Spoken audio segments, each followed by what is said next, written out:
I'm going to ask everyone to go ahead and take their seats if they would, please. We're going to begin our meeting immediately.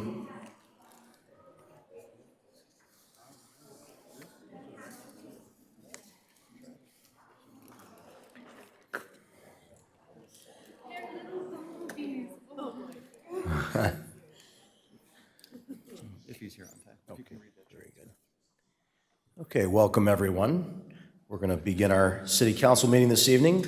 The roll call from our City Clerk, Kathy Valdez. The record shall reflect that all members are present with the exception of Councilmember Green. Thank you. And our City Attorney, Walter Chung, will bring us out of closed session. The council took no reportable action in closed session today. Thank you. And Councilmember O'Donnell will lead us tonight in the Pledge of Allegiance.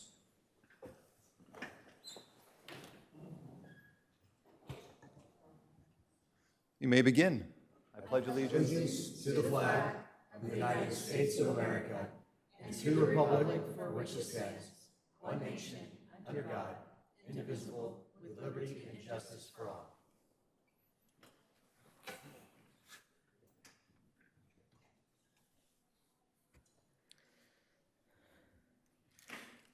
Okay, and if you would, please join us in a moment of silence in honor of those who were killed and hurt in the tragedy in Allen, Texas on Saturday.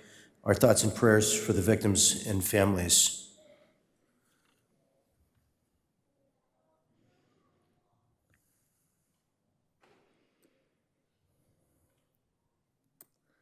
Thank you.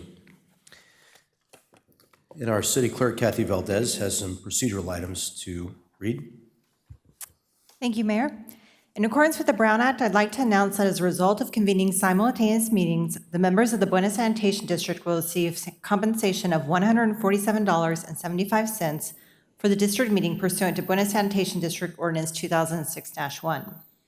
I would like to remind everyone that the Vista Municipal Code requires members of the public to observe order and decorum at the meeting and to conduct themselves in a courteous manner.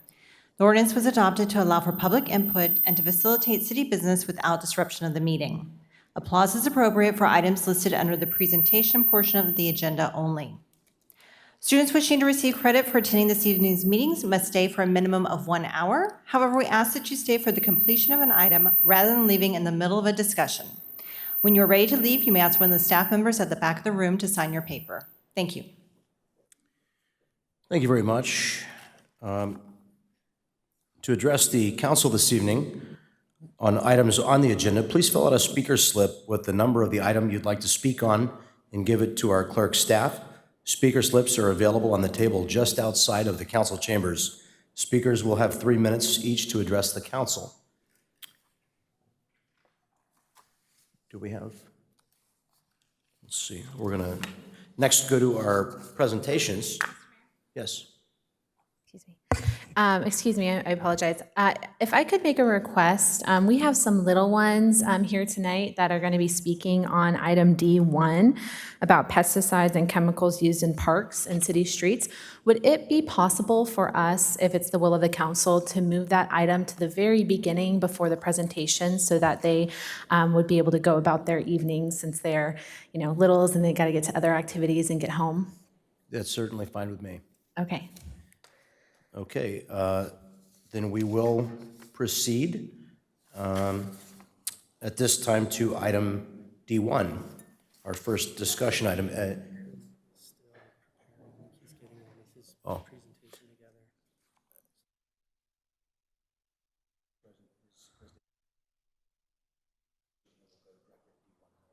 Okay, so there'll be the presentations and then D1 and no consent calendar, just... Yeah, the staff wasn't quite ready to move to that item yet. No problem. Okay, sounds good. But we will move it up to our first item on the regular agenda. I appreciate that. Okay, so with that, I would invite the council to join me at the dais, at the lectern, rather.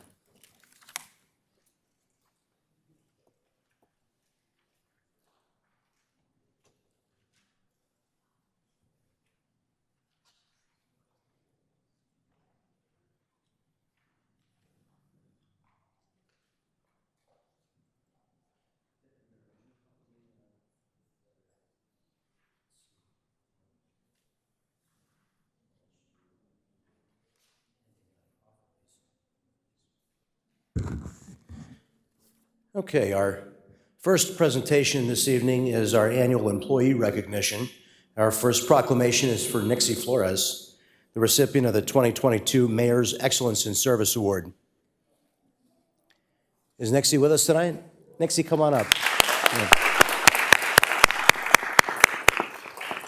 We have a proclamation in your honor, and it reads as follows. Whereas Nixie Flores was recently recognized as the recipient of the City of Vista's Mayor's Excellence in Service Award, whereas Nixie is the Senior Development Services Technician in the Community Development Department, she epitomizes good customer service and is a loyal employee of the City of Vista. Nixie is always friendly, warm, respectful, and sincere with all of our city's customers, whether internal or external. Working at the counter can be a challenging job, particularly when customers are not always happy with an answer they receive. But Nixie always takes the time to listen to any concerns or issues expressed by customers with the utmost patience. Nixie is always caring and empathetic to anyone who has a problem and goes out of her way to solve any issue that she can. Nixie is known to assist upset customers who are frustrated with the process and quickly turns them into satisfied citizens who praise her for her efforts, all a result of her class and character. Despite several challenging situations at the front counter, Nixie continues to convey a positive attitude to all, including her coworkers, and is always willing to help. She also takes care of customers with trepidation about the permit process or fear of government rules, and has an exceptional way of calmly communicating in a way that allays their fears. Nixie is always patient with her customers, listens carefully to their concerns, and handles them with grace. With respect to internal employees, she goes to great lengths for her coworkers and is always willing to jump in and help with any critical issue. Nixie is a glowing example of excellent customer service. She is an exceptional person and provides exceptional service. Nixie is a great asset to the City of Vista and deserves significant recognition. Now, therefore, I and the members of the Vista City Council congratulate Nixie Flores on being chosen as the City of Vista 2022 Mayor's Excellence in Service Award recipient, and do hereby proclaim Wednesday, May 10th, as Nixie Flores Day in the City of Vista.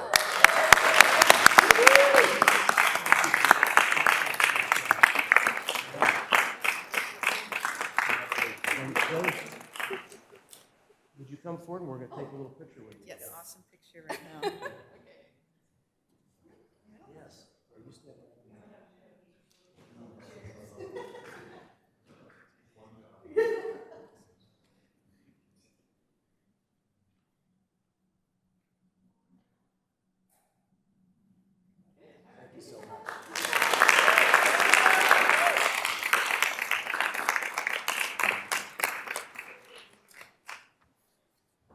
Okay, and I don't see Amanda Lee with us this evening, but she's our next award winner.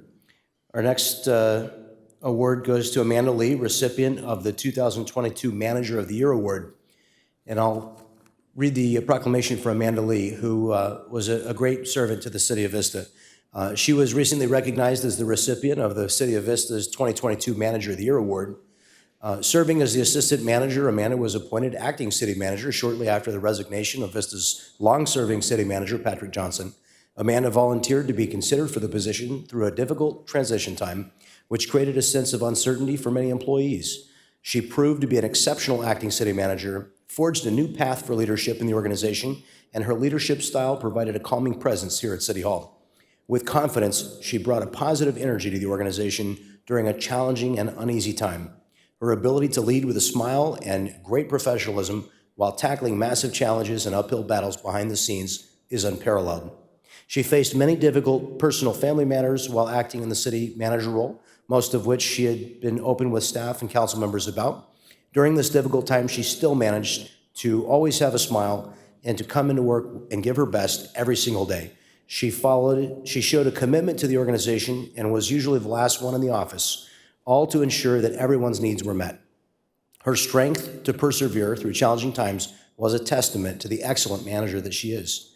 Amanda put the needs of our city ahead of her own comfort and quality of life. The several months that she spent as acting city manager were filled with great stress, long hours at the office, and working on weekends. She also removed herself from consideration as the permanent city manager to avoid the appearance of having an advantage from being the acting manager. Amanda's self-sacrifice and leadership during this tumultuous time are to be commended. Her energy, positive attitude, and commitment to make the city of Vista an excellent place are worthy of our gratitude and the excellent recipient of the Manager of the Year Award. Now, therefore, I and the members of the Vista City Council do congratulate Amanda Lee on being chosen as the City of Vista 2022 Manager of the Year recipient, and do hereby proclaim Thursday, May 11th, 2023, as Amanda Lee Day in the City of Vista.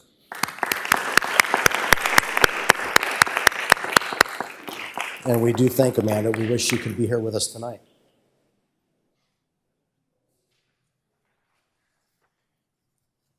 Our next proclamation is for Moises Verdon, recipient of the 2022 Employee of the Year Award.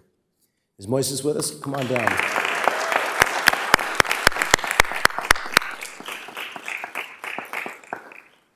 And our proclamation for you, Moises, reads, whereas Moises Verdon was recently recognized as the recipient of the City of Vista's 2022 Employee of the Year Award, and whereas Moises is the program assistant in the Public Works Sanitary Sewer Maintenance or Wastewater Division and has a wide variety of duties, all job duties carried out as the program assistant are equally important, but there are 3 programs that Moises oversees that came into play during a maintenance operation audit of the city sewer system done by the Regional Water Quality Control Board. Very powerful.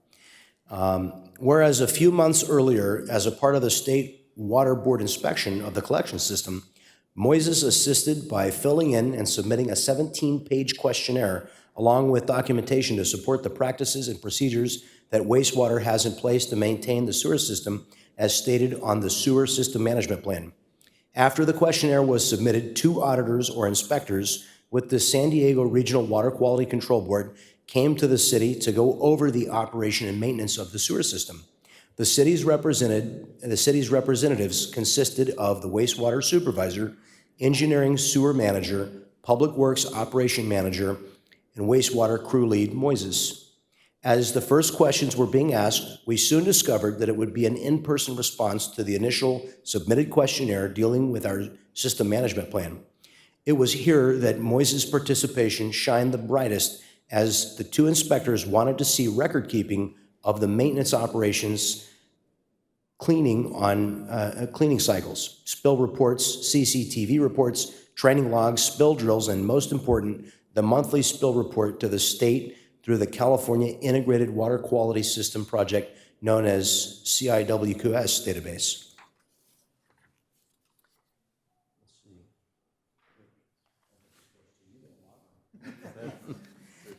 As the inspectors asked questions, Moises was providing the supporting documents through the city's CityWorks database and GIS, providing documentation as far back as 5 years ago on the spot, to which one of the inspectors commented on Moises' knowledge and expertise, and where at the conclusion of the inspection, the regional board was pleased with how the city was maintaining the system and commented on how there really wasn't any significant finding other than some minor updates. After the inspection, the city panel concluded that it was Moises' work and knowledge of the GIS CityWorks database and how quickly he maneuvered, providing records and visuals throughout the process that helped move the inspection along, leaving the board pleased and satisfied. Moises demonstrated his knowledge throughout the inspection, but it also shows his commitment to his position. Whereas Moises works with the CityWorks on a daily basis and updates changes as they happen, he provides quality assurance and quality control on CCTV to work to make sure that it's being properly coded to the NASCO, PACP, the Pipeline Assessment Certification Program standards, and imports the project into the Info Asset Planner to get risk rehab summaries for asset management. That sounds complicated. He works with the California Rehab Summaries for Asset Management, the California Water Environment Association, CWEA, to renew memberships and certifications for all wastewater crews annually and tracks all the training. The combination of Moises' duties and responsibilities as the program assistant made him stand out during the inspection. So we are therefore pleased, myself and the members of the Vista City Council, to congratulate Moises Verdon on being chosen as the City of Vista 2022 Employee of the Year recipient, and do hereby proclaim Friday, May 12, 2023 as Moises Verdon Day in the City of Vista.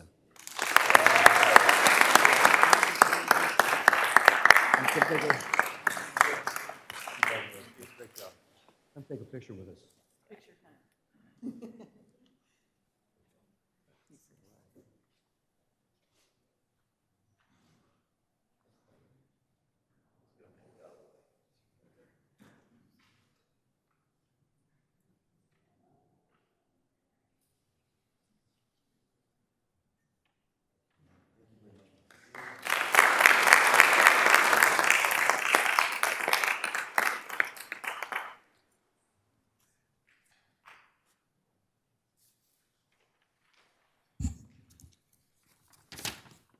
Our next presentation is a proclamation declaring May 21st through May 27th as Public Works Week in the city of Vista.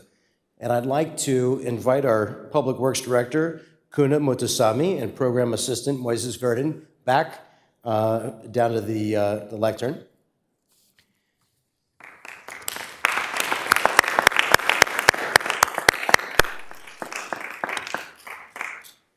We all know that the City of Vista's Public Works program is a first-class operation, and I always comment to the Public Works team, they make us look really good, and we really are grateful to them for that.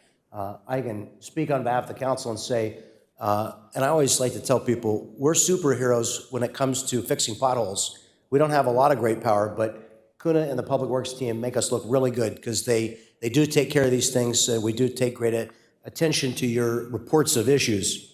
So here's our proclamation. Whereas the public works professions focus on infrastructure, facilities, and services that are of vital importance to sustainable, resilient communities and to the public health, high quality of life, and well-being of the people of the city of Vista. And whereas these infrastructures, facilities, and services could not be provided without the dedicated efforts of the public works professionals who are responsible for rebuilding, improving, and protecting our nation's transportation, water supply, water treatment, and solid waste systems, public buildings, parks, and grounds, and other essential facilities. Whereas it is in the public interest for the residents, civic leaders, and children of the city of Vista to gain knowledge of and maintain an ongoing interest and understanding of the importance of public works and public works programs, and whereas public works services provided by the city of Vista are an integral part of our residents' everyday lives, whereas the year 2023 marks the 63rd annual National Public Works Week sponsored by the American Public Works Association with the 2023 theme, Connecting the World Through Public Works, which highlights the way public works professionals connect us through their service to community and recognizes the substantial contributions they make to protecting our national health, safety, and quality of life.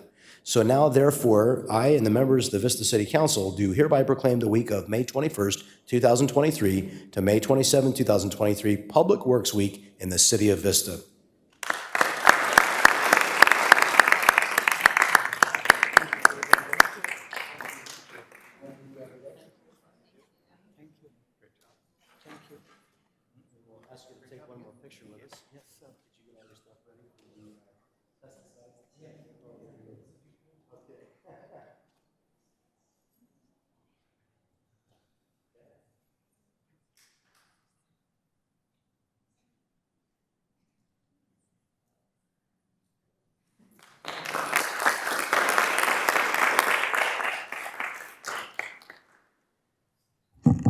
Here's your fun fact for the day, Public Works-wise.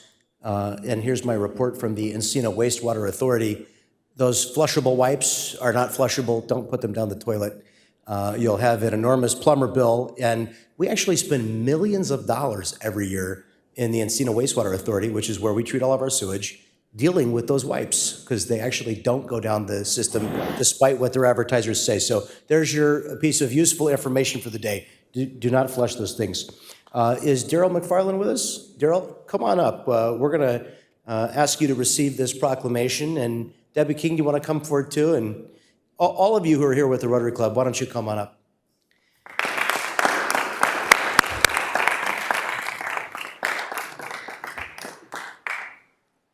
Good to see you. How are you?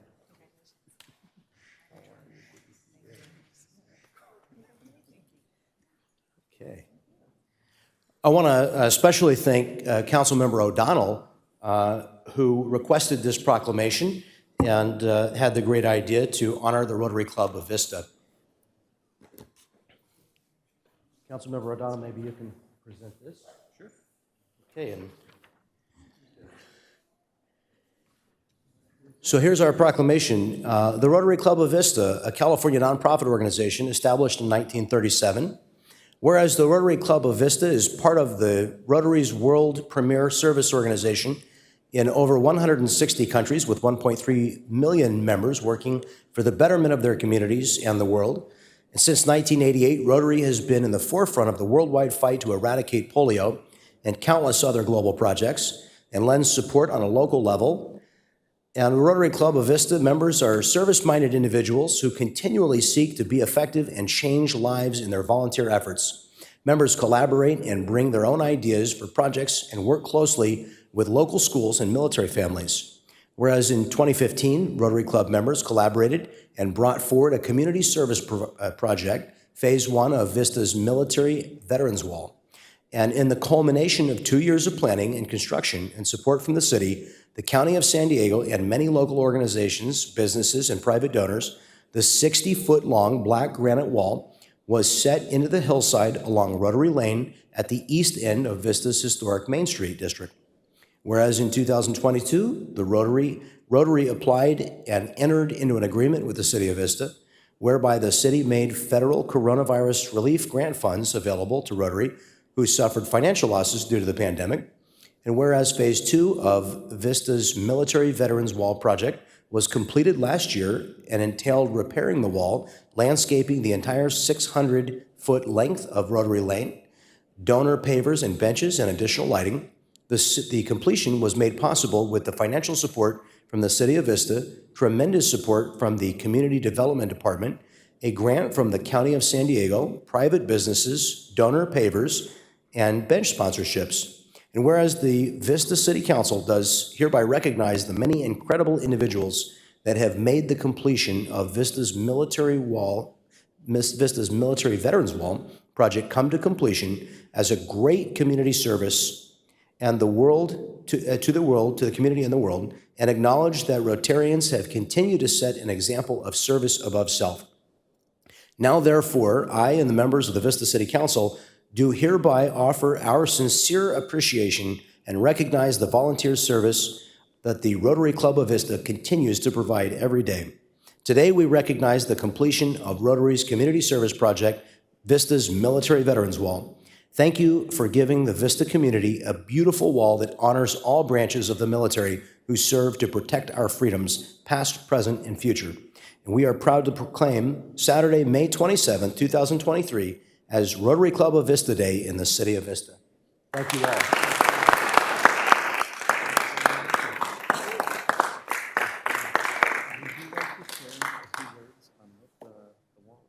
Sure. Please. As you can tell, I wasn't prepared to speak or actually for photographs the way I'm dressed. But yeah, this was a great project that, you know, like the proclamation says, the Rotary Club is something that if you have a passion, you can bring your passion to it, and we make things happen in our communities and around the world for that matter. But this particular wall, as mentioned, had a lot of support from so many donors. The city was tremendous. We worked with a number of, several city agencies, Public Works, building, planning. So many were involved and so helpful to get the project done. And you know, it's just, if you haven't been by it, I would encourage you to go and take a look. I will leave some brochures on Rotary in the wall in the lobby out here. So if you'd like to, pick some up on your way out. But please come and visit it. That's what it's there for.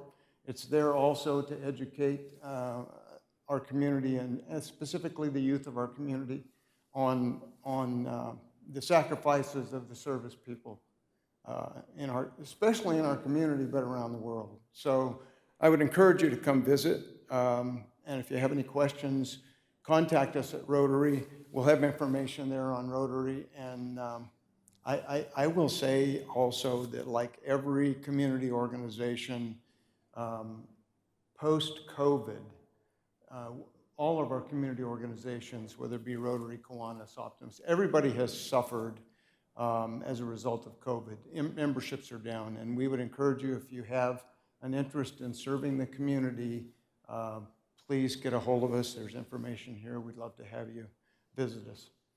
Did you have a question, young man? No? Okay. I saw a hand go up. Anyway, thank you again. so much.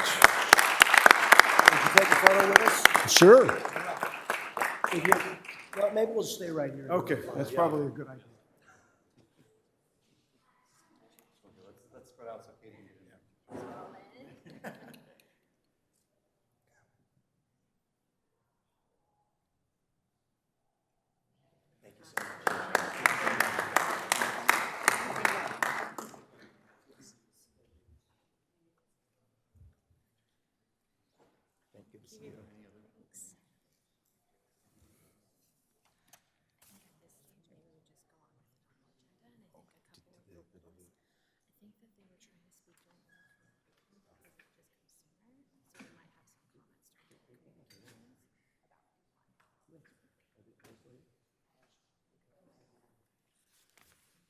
Can our honeybees hear us out in the lobby? We have audio out there, don't we? Would someone invite the honeybees, if they're still here, to come on in?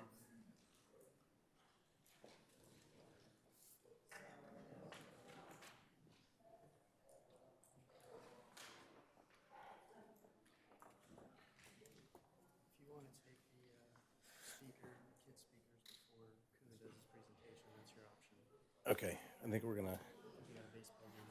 gonna consider them.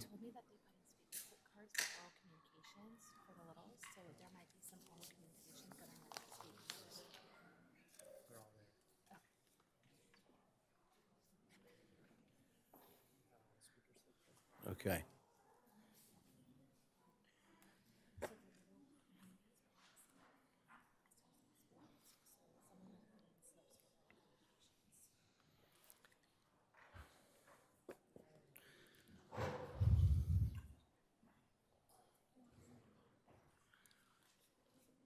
We want our young guests to be able to participate this evening before they need to head off to bed or to a baseball game or other pressing childhood activities. So I'm going to ask the audience, if you would, if I call your name and you're not under the age of 18, would you allow us to call on you after we get done with our honeybees? We're going to consider this the beginning of our oral communications portion of the meeting. Do we have Adeline, Jade, Kaylani, and friends? Would you like to come on forward and pull that microphone down as close as you can and tell us what's on your mind? Sure. Yeah, you can sit at the table if you'd like. Press the red button in front of you on the microphone at the table.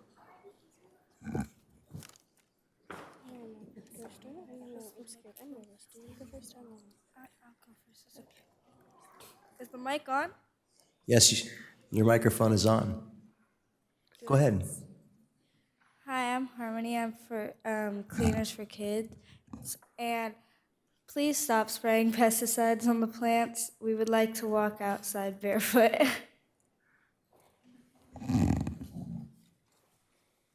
Hi, my name is Kaylani Loy, and I'm fourth generation Vista, and I love my city and I really enjoy my parks.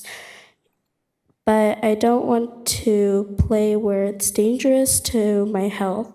My research shows that pesticides can cause cancer, learning disabilities, asthma, autism, eye issues.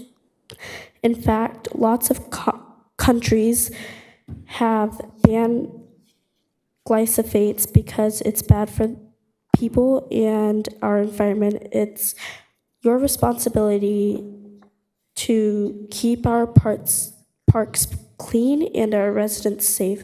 Please stop spraying our parks with poison. Thank you. Thank you. I'm Adeline, and I would like you please to not spray pesticides, because when you spray pesticides, you hurt animals and it gets into our water and it gets into our food, and when you harm bees, and when you harm bees, you harm the world.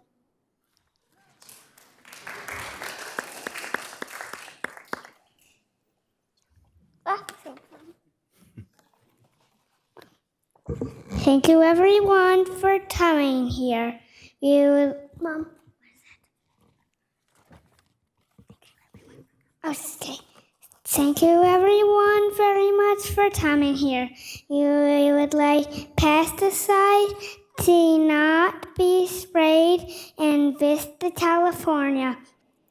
We want the dandelions and violas to grow, and we want the bees and butterflies and birds to live. Thank you very much. Bye-bye. Bye-bye. Thank you.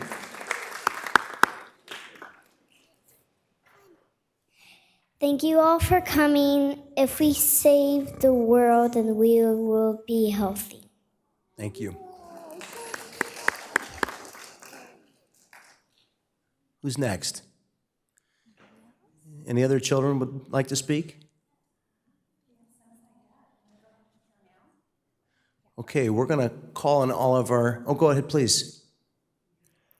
Hi, my name is Michelle. We would like for you guys to stop spraying poison on our plants. Thank you, Michelle.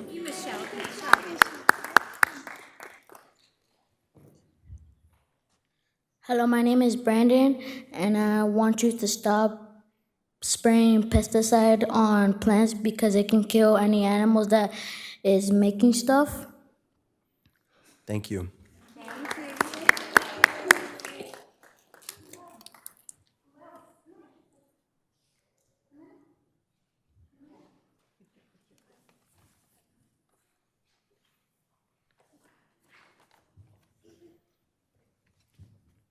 Hi, my name is Ashley, and please protect us from toxic chemicals and pesticides because it prevents the air and water to be safe for all living organisms. Thank you. Thank you. Are there any other children that would like to speak?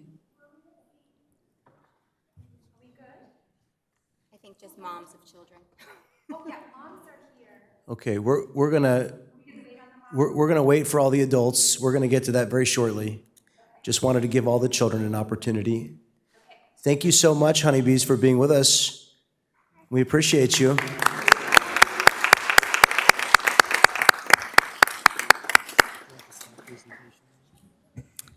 Yes, I think so.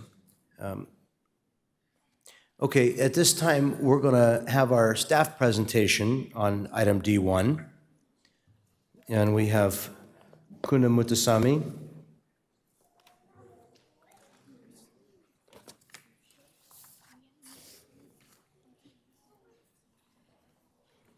our Public Works Director.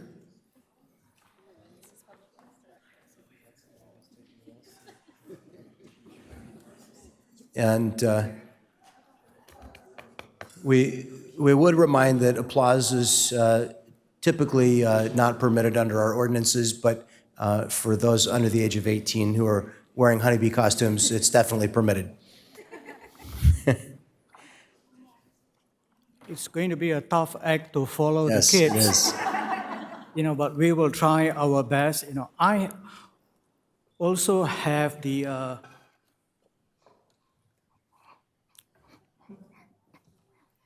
and the Parks Division manager here today.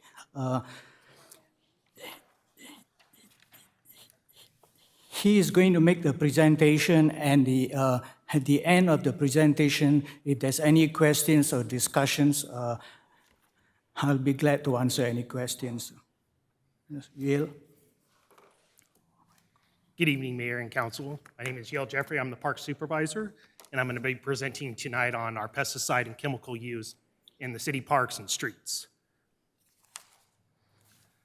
So the most common purpose for our pesticide use is weed control, which we use herbicides for.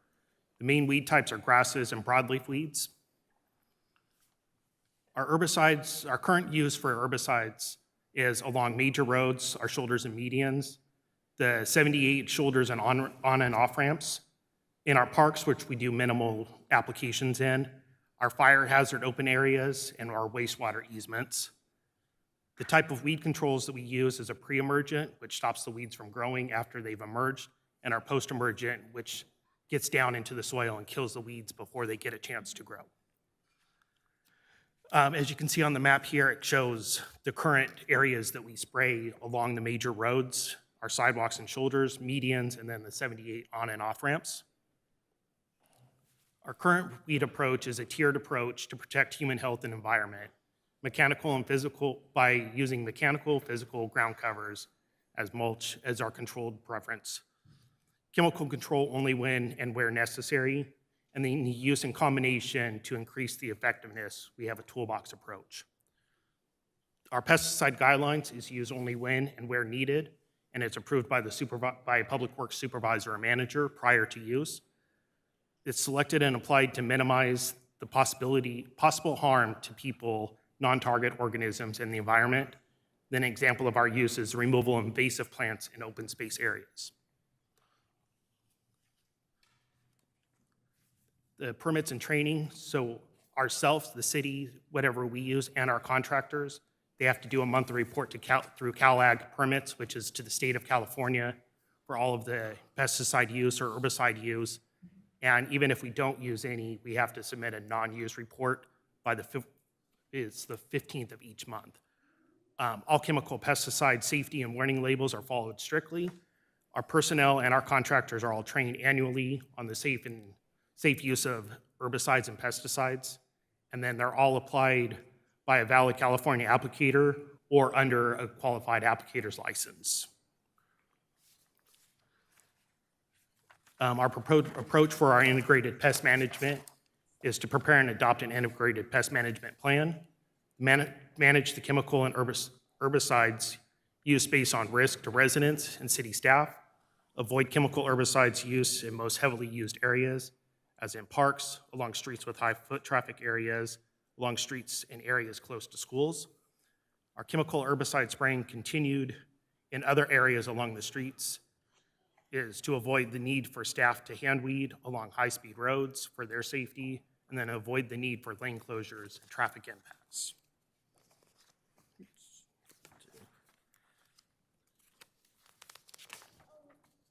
Sorry. Catch up to my notes.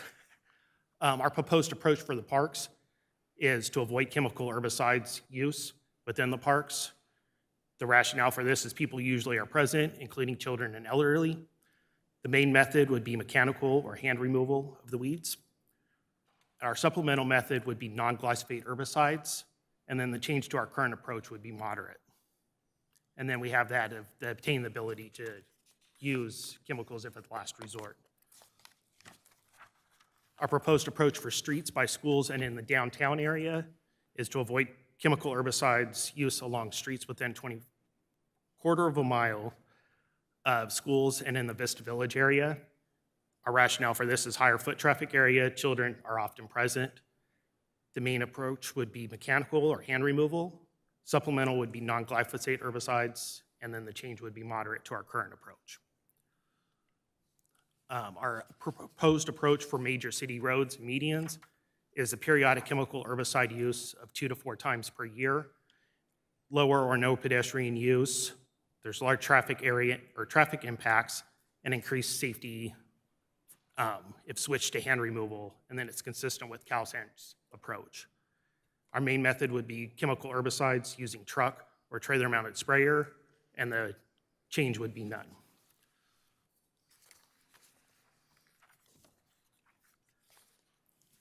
So then to summarize, our approach is to transition to an IPM in areas where people are present and likely to be present.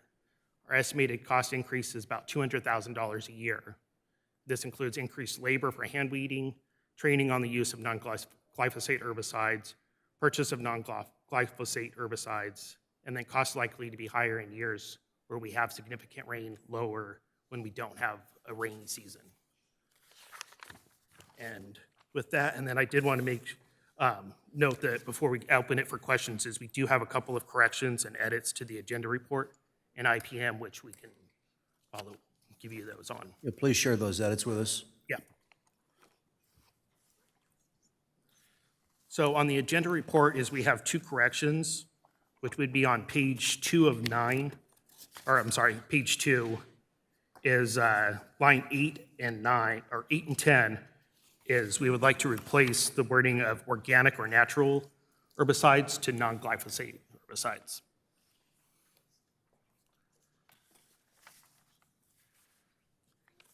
Any other edits? And then we also had on our IPM, most of this is all in reference to organic pesticide herbicides. Which page are you on? You're making another change. Which page are you on? This is going to be on our IPM, the Integrated Pest Management. Is there a page It number? is, the first would be page 1 of 9, I'm sorry. And it would be section 3, clause 1, point B, would be the replace of the organic pesticides with non-glyphosate pesticides, herbicides.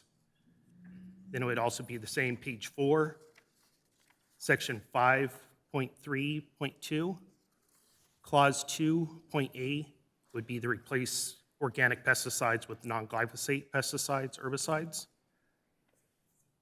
Again, on page 4, section 5.3.3, clause 2, would be adding supplemental controls may include non-glyphosate pesticides, herbicides in emergency situations, then refer to section 5.2.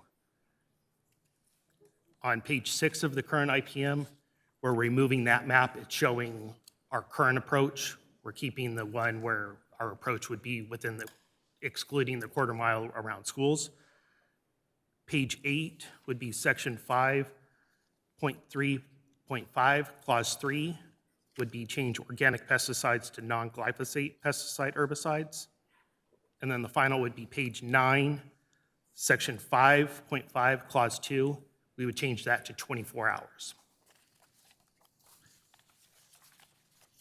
And that is it for our presentation. Any questions? Thank you very much. We have a number of public speakers. We'll proceed to those at this time. If you're one of our younger speakers and you already had a chance to speak, please let me know when I call your name if you're still on this list. Did Harmony Price already get the chance to speak? Thank you, Harmony. Tiffany Gorski?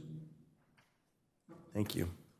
You'll be followed by Ashley Holzauer. I think Ashley may have just stepped out.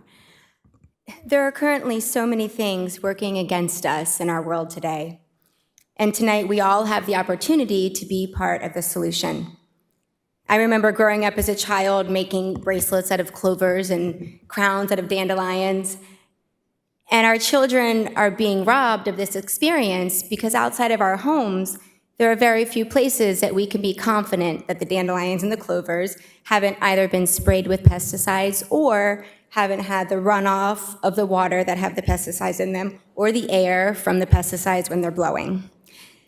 As a beekeeper and herbalist, I relocated a swarm a few years ago on Mother's Day and to a property about a mile away from where the swarm was, and within days, 30,000 bees had gotten into some form of pesticide.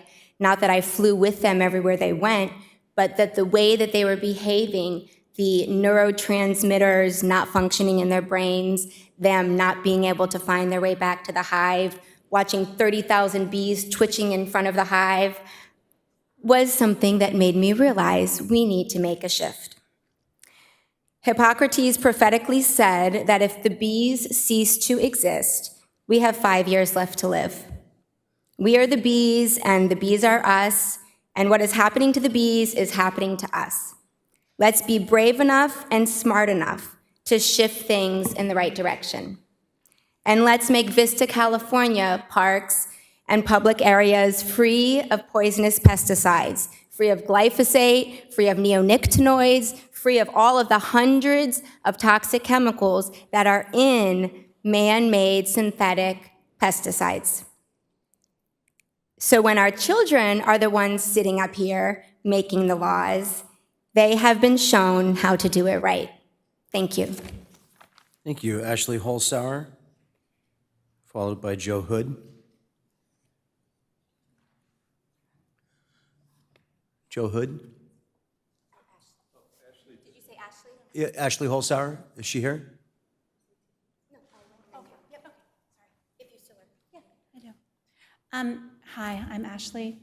I'm a former science teacher, and as a teacher and as someone who's worked with children on these issues, I find it, let's put it this way, we've known for years that these things cause problems. We have only recently been able to demonstrate that in the news with people winning awards from Roundup and other things that we know cause autism, we know cause a lot of the epidemics of cancer in our world. If we switch from that to other non-glyphosate pesticides, rather than choose organic pesticides that don't have a residual time, that work and then decompose, which we know can be done. Other cities are doing this. Oceanside is doing this. Encinitas is doing this. There are other options out there that don't have residual time, that don't creep into our waterways, where our children will eventually swim in them in the ocean, that don't cause long-term issues. Do we have to switch to the others and then wait for 10 or 20 years for the research to catch up to prove that those things are also harmful? Or can we make a logical, rational assumption that where one goes, the others are likely to follow? Because things that are harmful to the plants and the animals in a general way are also harmful to us.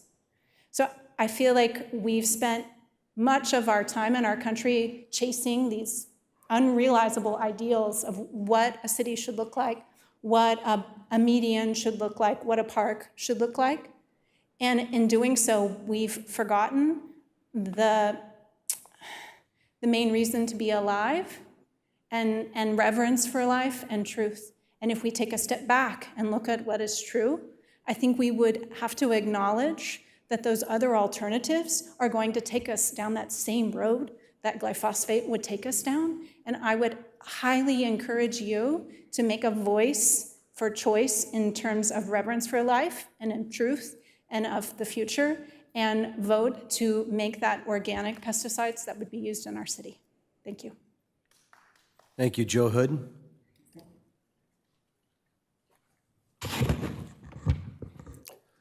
Thank you. Good evening. Please watch The Biggest Little Farm, a fine movie, or read Regenesis by George Monbiot, and you'll learn that rich biodiversity does not require pesticides at all. Glyphosate, the world's #1 pesticide, is marketed as 750 products, is found in rain and in the urine of more than 80% of children and adults tested. A quarter mile is silly. It's found in rain, in our urine. It is the primary driver of the decimation of monarch butterflies, an important pollinator, by wiping out milkweed, the monarch's food. It also harms critical soil organisms such as fungi and earthworms. There's an overwhelming body of science that shows that glyphosate harms ecosystems and people. Also, some pesticides identified as neonicotinoids have increased the toxicity of agriculture for insects. These kill bees, crucial pollinators. Read the new report, Merchants of Poison, for more information. Does using pesticides lead to a nature-positive, zero emissions, and equitable future for all? No and no again. Stop the insectageddon. Stop using pesticides. Honor life, as the previous speaker said, and especially honor our children. They are crying out for your support to get rid of pesticides. Please pay attention to them. Christine Gorman. And I apologize, but have to remind you that according to our ordinances, applause is only appropriate during the presentation portion of our meeting. Good evening, Mayor and Deputy Mayor and council members. Thank you for this opportunity to speak to this issue. Making a draft of an IPM is one tiny step in the right direction, but I think this one has a long way to go. These take a very long time and a lot of work to put something together that's really going to be substantial, and this one, unfortunately, is not at all. It's being very timid, fearful of going the next step. You can take a look at, for an example, Oceanside Boulevard, you all know, that goes all the way from the edge of Vista, well, even into Vista, to the ocean. That entire strip of median is maintained without pesticides.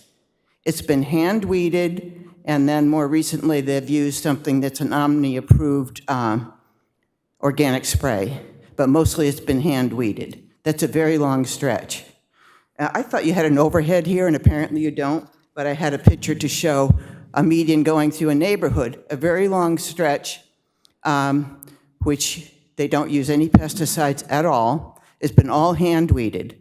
And there's, during the drought, little tiny pieces of grass, but mostly a lot of dirt. Then when the rains came, huge weeds came up.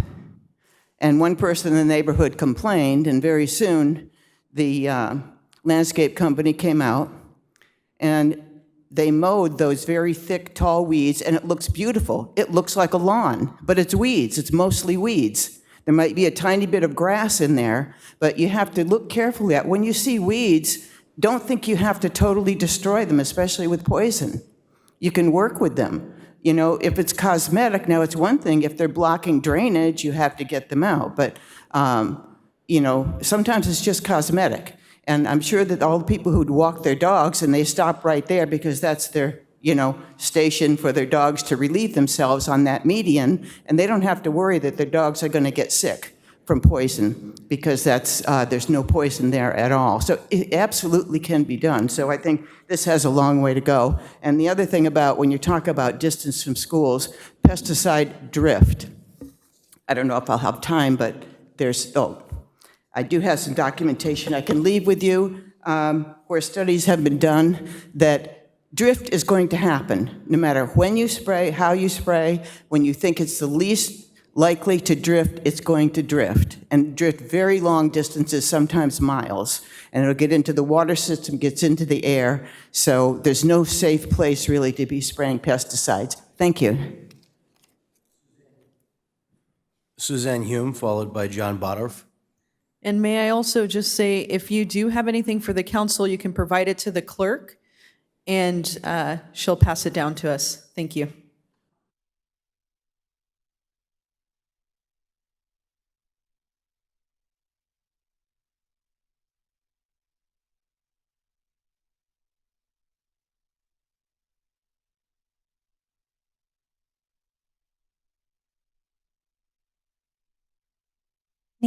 My name is Suzanne Hume. I'm the Educational Director and founder of CleanEarthForKids.org.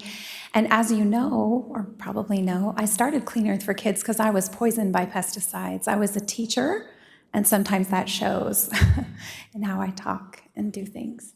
You're amazing. Thank you. And I left my job. I work for free, and I don't need any sympathy. John has a job in tech, so we're okay. And we decided that we would, because we had to move from our home because pesticides were being used by our home. And so we took a huge loss. Rent is expensive. We had a nice home. Anyhow, I made a promise to myself that if I lived, I would quit my job, and that's a pension, and I would work for free, and I would change these policies. And I have been here at city council meetings for years asking for this, so thank goodness this discussion is here. But the time is now to take action. I talked with the city of Oceanside, and they passed that IPM like that. And here we are in Vista years later, our beautiful children being exposed to toxic pesticides. And so I have to ask you, what are our children worth to you? What are they worth? We collect taxes and money and this and that, and we are not willing to pay what it costs to hand weed. I saw in there $200,000. I have to ask you, Are they worth $200,000 or not? Think about the kinds of things that we spend money on. What is more important than protecting the health of our children?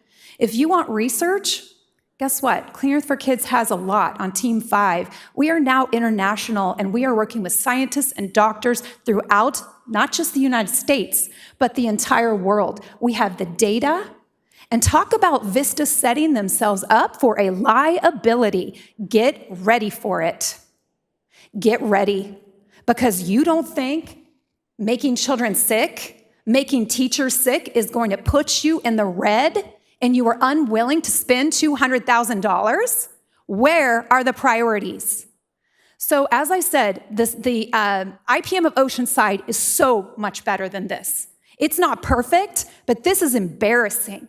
I'm so sorry, to no offense, but is this the best you can do? This has been years, okay? Years. We have come to you for years, and this is the best that Vista California can do? I don't think so.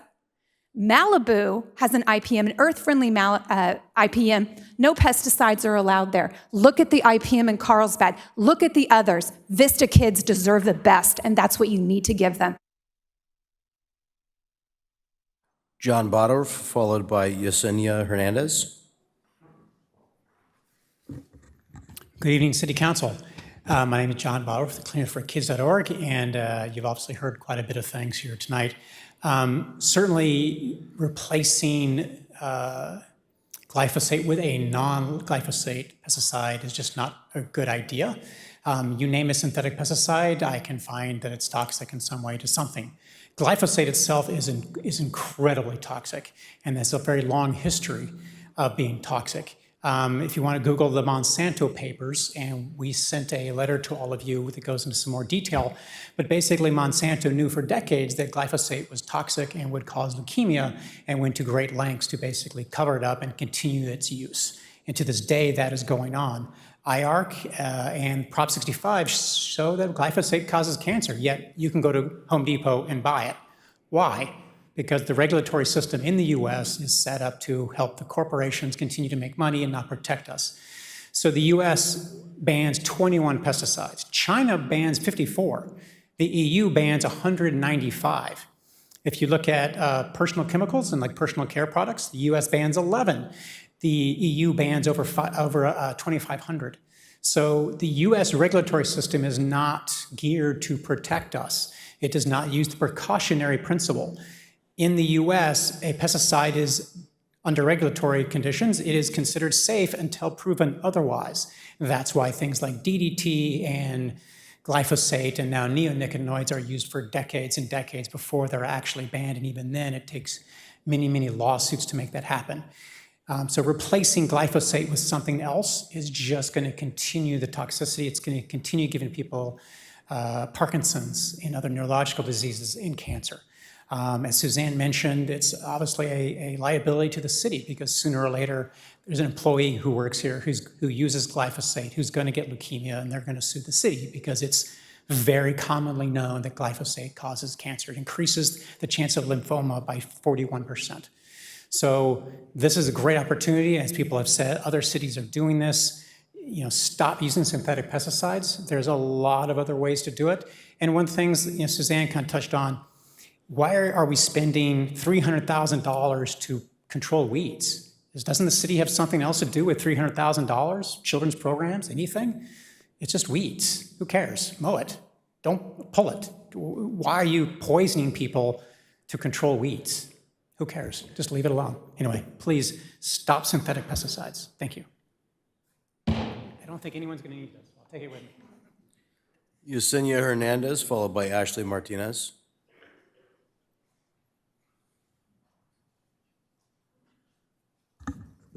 Hi, I'm Yesenia. I'm with Clean Earth for Kids. I go to UCSD. I'm a college student. I know, I don't look a day over like 17. But we actually don't have any kids in my family anymore. I'm the youngest one. And so today when I saw the kids out there, it kind of reminded me of everything we're working for. To see kids actually play Like, I don't spend a lot of time outside. I'm in college, I'm working. But when I see kids, like, they were actually playing out there and they had like their wings, they were happy. And it just reminded me of what we need to do to keep them safe, because I know that my family doesn't have kids, so I haven't really thought about kids that much.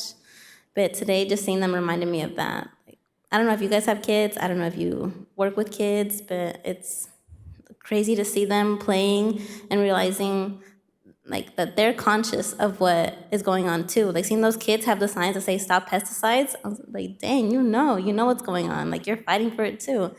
And so I think that's really important on our part and their part. Like they know, they're young and they know. And so it's our part to like make sure that they're safe and that they know that the things that they're fighting for, it's worth fighting for. Like they can do anything. Thank you. Ashley Martinez, followed by Brandon Suarez. Thank you, Ashley. Brandon, is Brandon Suarez here? Thank you very much. How about Sonia Robinson?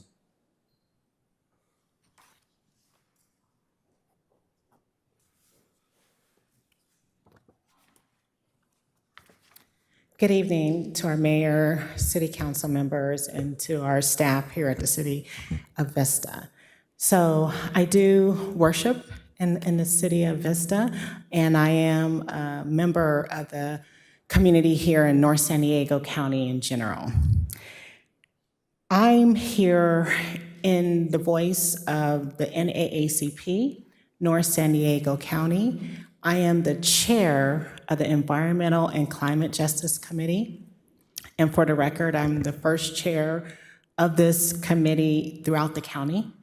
And so just want to share my background. I've been involved in environmental and climate justice matters for a very long time, considering this topic of pesticides and the harm that it can do to the children, young adults, all adults, and even pests. I think it's something that is important, and I'm glad that you all have it on your agenda today. So as we know, I believe that the more we know, the better we should do.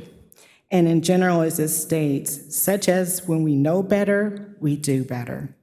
Considering that rudimentary concept, I like the Vista City Council to hear the voice of the community, the voice of the children that we heard today, and many of the voices, and consider the facts and impacts of the toxic pesticides that have on our children, as we saw today, as well as everyone.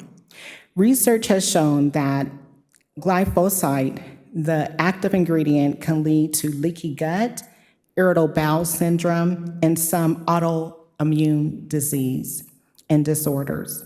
So for the interest of our health, our children, our young adults, our adults, even pregnant women, as well as our pets, I ask that you stop the use of these pesticides and consider to replace it with natural alternatives. Some recommendations of alternatives are like vinegar, salt, cloves, citric acid, peppermint for consideration. Replacing these pesticides not only help us have a healthier environment, it will also benefit our community. And I also believe the City of Vista will also see an economic benefit where instead of paying the $200,000 you are on chemicals, the cost of these natural remedies will be so much cheaper for you to replace. So I ask you to ban all these pesticides. Thank you. Councilmember O'Donnell.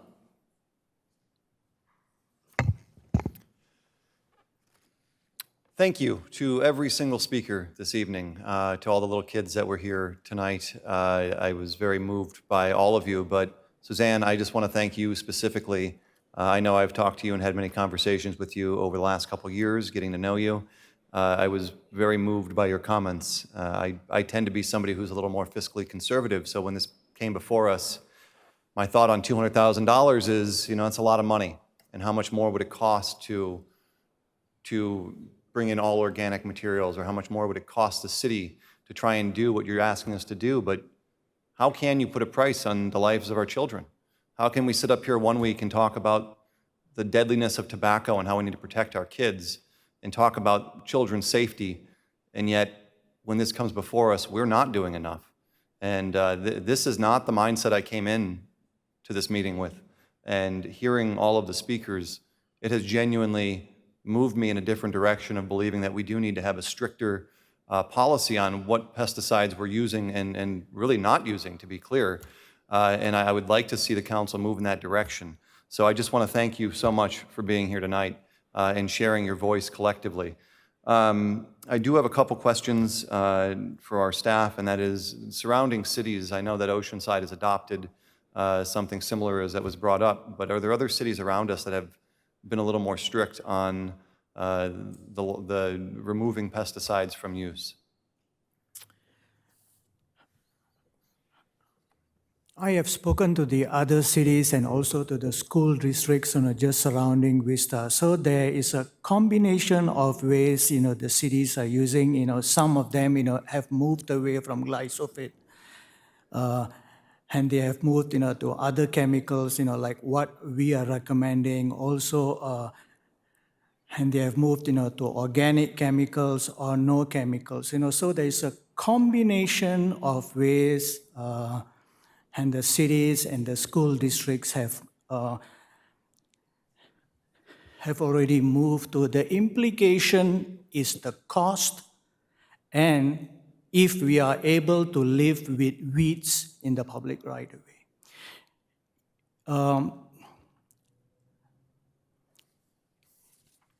If we want to move, to lesser methods, it's going to be very difficult, to get rid of weeds. So there are going to be weeds in the right of way. So I noticed that we specifically took out the language of organic pesticides. So what would it cost to use organic pesticides versus the, I'm going to butcher the word, but the other ones that we're talking about? And the reason, that I've replaced, organic and with non-glyphosate is that in our discussions, with other agencies, all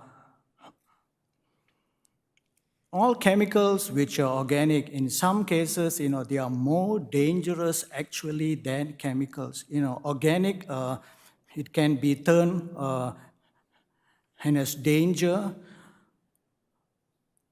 or something more than glyphosate. And also the effectiveness of organic chemicals is not effective. And the price of organic chemicals, as we speak to our suppliers, as we speak to other cities, the cost of the material is up to 7 times the cost of chemicals. And then also your application rate is up to 7 times to be effective as chemicals. So there's pros and cons on both sides. And that's what I'll say. So what about if we were to just mow them away or use abatement by hand, right? So like if we have a large stretch of weeds, rather than try and remove them, just mow them down as was suggested. Have we looked into that cost? And in certain areas we can do it, but if there are large areas with weeds, usually parks, and they are fine, we don't do anything, So where we apply chemicals or glyphosate or non-glyphosate is in the median where there is landscape. We want to remove the weeds in the middle of the plants or at the edges or the arterials, where it's dirt. And then also certain landscape, and it's all mulch or it's rocks or it's DG. If there is weeds growing, it is not possible, to cut them down or to remove them by hand. It's very difficult. You have to move the rocks, or you will have to dig up, the DG, because the DG is a hardscape material, is compacted. And then as we look, at State Route 78, It is not possible to do that, manually because our permit, doesn't allow any manual work on the ramp or in areas near State Route 78. Okay, so what we are proposing in the PowerPoint is that actually we are trying to eliminate as much as possible, glyphosate. We only want to use that in the arterials, where there is no foot traffic and where there is no pedestrians, or in State Route 78, because Caltrans uses that. Okay. Well, I'll just go back to my original question then. Do we have a number roughly of what it would cost to use just either organic materials versus, so on here is 200,000, but if we were to switch completely, as opposed to certain right-of-ways or parks that we intend to use them in, how much that cost would be if we used it for everything? I don't have the number for that, but I do have a number. If we want to get rid of all pesticides in the parks and the streets, if we just want to go to labor, so mechanical or hand removal, I've already got a quote, from our contractor, so it'll be $300,000 per year extra than what we are doing now. In addition, and to the $200,000 in our new program. So $500,000 is the number then Yes. that we're getting to? Okay. Yes. And the problem is also this, for hand removal, it is very difficult, to get the labor or to retain the labor to do that, because it's very difficult to get someone, to weed 8 hours a day. Even in public works, our employee,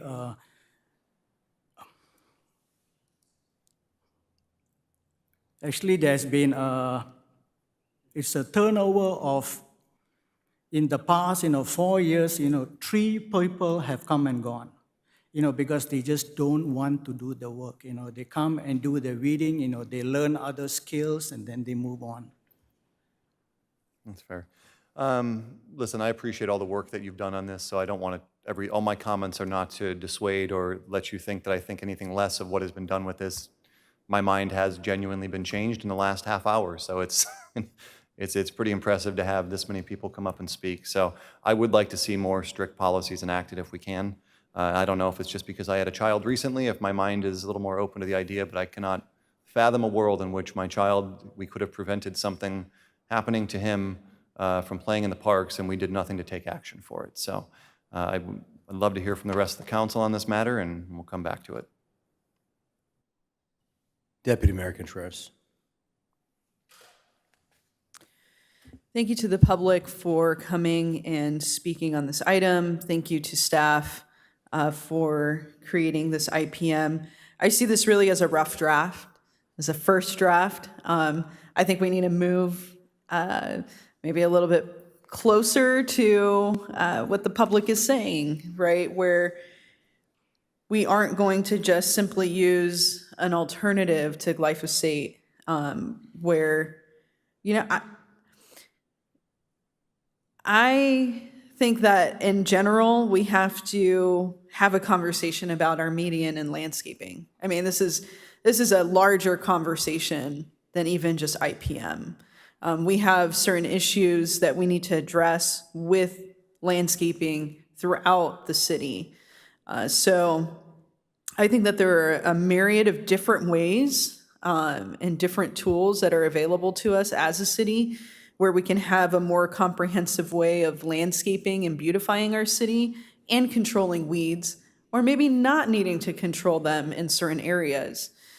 So I would like to see us move in a direction where we eliminate anything that's not organic. I think we need to go towards natural alternatives and organic pesticides. I look at this cost and I wonder if that cost would even remain the same if we took a different approach to landscaping in our medians. I think we need to have that conversation as a council for the entirety of the city, what we want to see in our medians, because some of this Some of the landscaping is really dated. It uses a lot of water among like all these other factors, right? So yeah, I'm just on board with a real IPM, and I want to take a look at, what some of our cities, it was mentioned the city of Oceanside several times. We can do that, right? The example was given of Oceanside Boulevard. That turns right into Beaubier. That's in my district. The problem with not eliminating toxicity in our city is that air, water will move these chemicals. And we have the opportunity to change the way that we do things. But it needs to be a much broader change than even just focusing on IPM. Because this sticker price is really just saying, if we do business as usual with everything else, and then we switch on this side and we don't use glyphosate, then, it's X amount more. But the conversation needs to be that we need to switch our entire idea of what landscaping and maintenance looks like. Because the cost of labor will continue to go up. So I want to see something a little bit more holistic. I want IPM, and I want it to be organic, and I want to see the city also discuss more about how we're going to maintain our landscaping in medians and elsewhere. And if there are areas of the city that are that's under the purview of the city, that's our property, that just has tons of weeds, why does it have weeds and why isn't it a park? So, that's where in previous years, I've looked at biodiversity hotspots, trying to implement community gardens. I really think that we need to utilize the public space that we have to a more appropriate community space where folks can sit down, where pollinators can have the habitat that we've removed, and where we're using more native plants, where we're using less water, where maybe even we have a few goats. You don't need to pay goats a pension, so maybe we have some goats that are doing some of the mowing for us. I don't know, but I really consider this as a rough draft and an initial starting point, but I want to see an IPM come back that addresses the issues that I've brought forward. So I'll leave it at that for right now, but those are my thoughts. Thank you. Councilmember Melendez. Thank you, and thank you, Kuna, for your presentation and for launching us into a discussion about what we need to do to manage what is in view of the public, right? We have a certain expectation for what our environment looks like, right? We've been accustomed to things looking a certain way, right? We've been accustomed to what our landscaping looks like, right? And I really appreciate, Deputy Mayor Contreras, what you're bringing up to, not just talk about replacing one product with another, but having a bit of a mode shift where we are moving towards sustainable regenerative practices that are, our public works folks are stewards of native plants rather than weed abaters, right? That's the kind of mode shift I'm thinking about in my mind, that our city's public spaces are biodiverse, they are resilient, they are drought resilient, they are active for pollinators, they are healthy for families, And it's not just about conquering the weeds that are around us all the time. I know in my own personal yard, I'm like combating all the weeds from the rain, and it's miserable. And I keep having to remind myself it takes time, especially if I'm working towards adding new native species, right? That can eventually take up more space than the weeds are, right? So I understand that there's a certain standard that we have come to be accustomed to, and your goal is to help us achieve that standard. But I want to encourage you that I think we can move towards a mode shift where we are adapting to a different type of landscaping. So I just wanted to get some clarifying questions answered, especially in regards to this presentation tonight. It doesn't look like there is an action that we need to provide. We don't have to necessarily vote on this item. If we just generally provide comments, right, or generally accept this IPM, would it go into effect today? Maybe a city manager could provide that. We are just looking to start the conversation. So we'd like to get direction at some point, maybe not today. It sounds like there are some other cities' plans that we could take a much closer look at and more thoroughly review and come back with a more thorough IPM that we could present at a future date and get direction. So we're not intending to make any changes tonight unless the council directs those. Otherwise, we can come back with more information. So I'm very supportive of the comments of my colleagues and of the public that I believe that we can be doing more to not only use safer products and a holistic approach, but do a mode shift when it comes to our landscaping. But there are things that I think we need to do today. And I don't want to have to wait several weeks and months for a new draft of the IPM to come before us before we eliminate the use of glyphosate. And is it Dithifor? Dithifor? Is that correct pronunciation of it? Could you? Yes, it is. Okay, Dithifor. I think that we should, and those are the two primary synthetic pesticides or herbicides that we're using, correct? I'm willing to continue to evolve this IPM to be something that's workable for staff and also is something that I'm content with because I do not want to poison our children. But immediately, we need to remove the use of glyphosate and Dithifor from our parks, from the historic downtown, and from the streets by schools immediately today. And if I have the majority of council support on that, that would be awesome. Because if we want to continue to workshop some of the nuances of how much did the organic chemicals cost, and what is mowing down cost versus pulling by hand, and what would it cost to replace a certain portion of landscaping with native plants so that there's less combating with weeds. I think we can have those nuanced discussions, but tonight, I want our authority to be used to remove toxic, hazardous, cancer-causing synthetic pesticides and herbicides from these high-trafficked areas. And that would be my plea to the rest of my council members.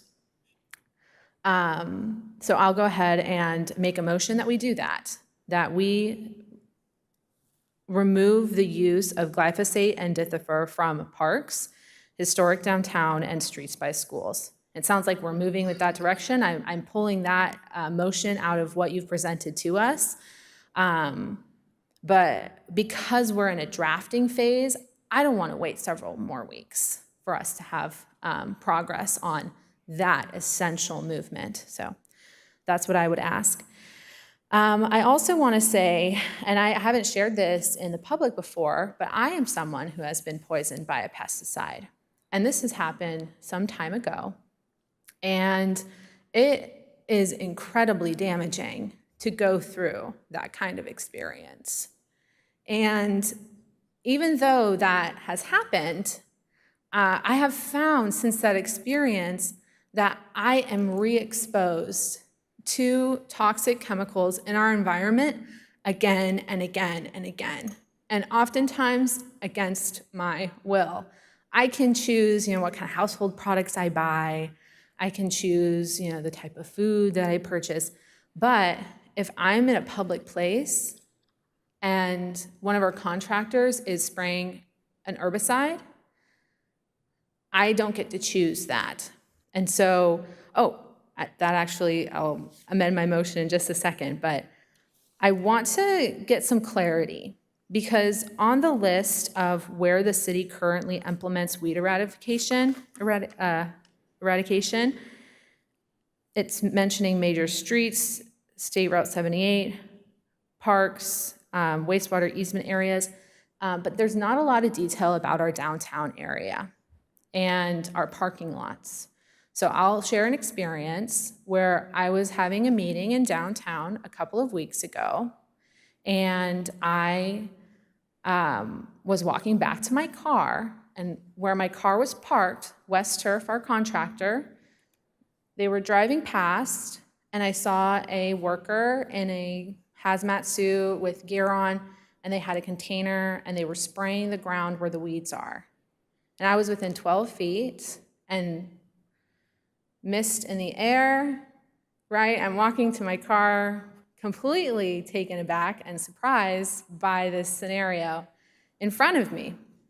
And I'm not going to go into detail about what I experienced from that exposure, but it was not pleasant. And perhaps I'm someone who's very sensitive. But if I would have seen a sign posted at the parking lot that said that they were going to be applying herbicide during this time and this time, I would not have parked my car there. I would have parked somewhere else so that I could have had personal agency to avoid something that would have been an uncomfortable situation for me. So I'm really glad that we're also including in the IPM postage, right, that people will be notified that there will be, and I think that this will even go to increase the public's will to remove these chemicals, right? You're walking down the sidewalk to take your kids to Bub Williamson Park, all of a sudden you see a sign that says, later today they're going to be spraying pesticides and herbicides. I didn't know the city was doing that, right? A lot of the people in the public don't even know. We're really blessed to have Suzanne Hume, who has activated this issue for us and who has brought us closer to community well-being by being an incredible advocate. And many of us, I'm sure, have had experiences like I have where I was poisoned by a pesticide, and then I'm in the city property and I'm getting re-exposed to something that I couldn't believe it was happening, right? I'm like, we're about to discuss an IPM, and our contractor is spraying herbicide right in front of me, and it's incredibly uncomfortable. So in addition to removing the use of glyphosate and dithifer from our parks, historic downtown, and streets by schools tonight, I also think we need to immediately be posting if we're going to be using. So that would be the final aspect of my motion that I'm making tonight, is that we post when there is going to be an application so that people can choose, right? If we're not at the place where we've completely eliminated these chemicals from our city, then people need to be able to have the choice. Because I think a lot of in the maps that were provided, there's a lot of areas that are identified as not being pedestrian areas that we as a council are working on to improve walkability. So that's a concern for me. I want Public Works and all the other departments to be able to work in conjunction, where some of these areas that are still going to be receiving pesticide and herbicide application are hopefully going to be pedestrian hubs in the future. And I want us to be able to accomplish that without putting folks at risk. So I'm really glad that this is coming before us tonight so that we can take action and we can say from today, we're going to stop and we're going to notice people if we have to use them. And then going forward, we can continue to evolve and talk about the real cost. What's the real cost? Another part of the real cost is how much would we be spending on glyphosate? Do we have a number for that? Actually, glyphosate is about $40 per gallon. We are proposing to use a chemical which is non-glyphosate, which is used by school districts and other agencies of our neighbor. That's about $120 per gallon, but it has to be applied at twice the rate. Okay. So I'm interested in learning more about the different products, because having this agenda report come before us, seeing the numbers initially being utilized, right? And thinking that it was going to be for organic products, and then understanding it's for non-glyphosate products, I really want to make sure that we have full transparency, right? And understanding. I don't understand all the products that are available on the market, so I want to be able to walk through those. And I think my goal overall is to not spend any public dollars on glyphosate, right? I know that there's kind of elements to our IPM where we refer to emergency situations. I don't want to spend any public dollars on glyphosate and dithifor in the future. And in the meantime, as we're continuing to improve this IPM, let's ban their use entirely from parks, historic downtown, streets by schools, and when we use them, we post about it. So that's all I have for now. Thank you. I also want to thank the honeybees and all the children who came to speak and share their activism with us. They were adorable, of course, and I know that all of us care deeply about the safety of the children in our community. I certainly do. Have many young people, children in my life that I care deeply about, and I never want to see any of them harmed, certainly not poisoned by any chemical. Now, that said, I am just not an expert on this at all. I have no scientific background on which to analyze the dangers of these chemicals. To say I'm not an expert on it would be a massive understatement. I don't know if any of the members of the council have any scientific background or knowledge on the subject that would be greater than my own. But I ask that to say, not just with glyphosate, but also with the substitute chemicals, where do we want to, I mean, I think we want to be science-based, right? For instance, we would probably want to consider the International Association for Cancer Research, the World Health Organization, and the Environmental Protection Agency. Just as starting points for our analysis of these chemicals. Have you, Kuna, have you read the EPA's findings on glyphosate? And we have, our guidelines are the guidelines by the county and also the state and by federal government. These are the guidelines, Are the guidelines, including EPA, of course. Are the guidelines? But I don't know what any of these guidelines are. I'm totally ignorant on this subject. But when considering the harm of glyphosate or the non-glyphosate or the organic chemicals, there are many naturally occurring organic compounds that are deadly to humans. Can we all agree on that? And we wouldn't want to use any of those things, right? So it matters which chemicals we're talking about. And I would say that what we owe the community, first and foremost, is transparency about which chemicals we're going to use and where we use them, right? That way, community members can read, all the different scientific reports from the international and national scientific community and the top minds in our nation on this subject matter. But has anybody here at the city read the science? Because I took the time to read, and I'm not gonna quote from it, but I do want to ask everyone involved in this conversation because it's very relevant. If you have not taken the time to read the International Association for Cancer Research, the World Health Organization, and the EPA's analysis of these chemicals that we're discussing, it is highly relevant to this conversation. And we are making game-changing decisions here for the health and safety of our children, as well as major fiscal impacts for the city, and also visual impacts that could change the aesthetic of the city.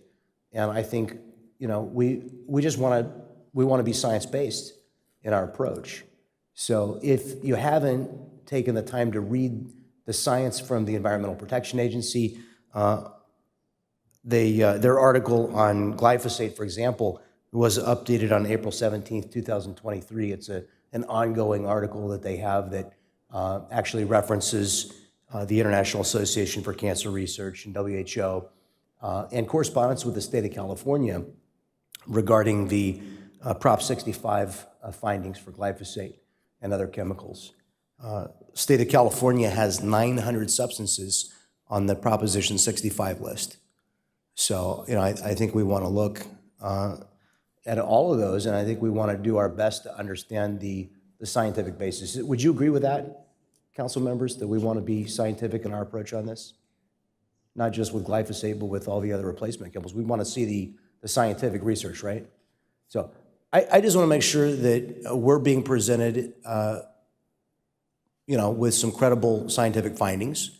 And I'm sure there's going to be, different scientists always disagree, but where will we draw? Where would we choose if we were going to ask you as a staff to rely on some scientific findings? Which scientific, would it be from the EPA? Would it be from a California agency? Maybe it's the California EPA. Where would we go to, do we think? And can we give some thought to staff about, which body of science that we're going to consult on this important matter? I think it's really important. And I think if you read these articles, and I've read them, I think they'll give you some food for thought on this subject. That's very important. And I think that we should consider the scientific findings. So that's the comments that I have for the moment. Deputy Mayor Contreras.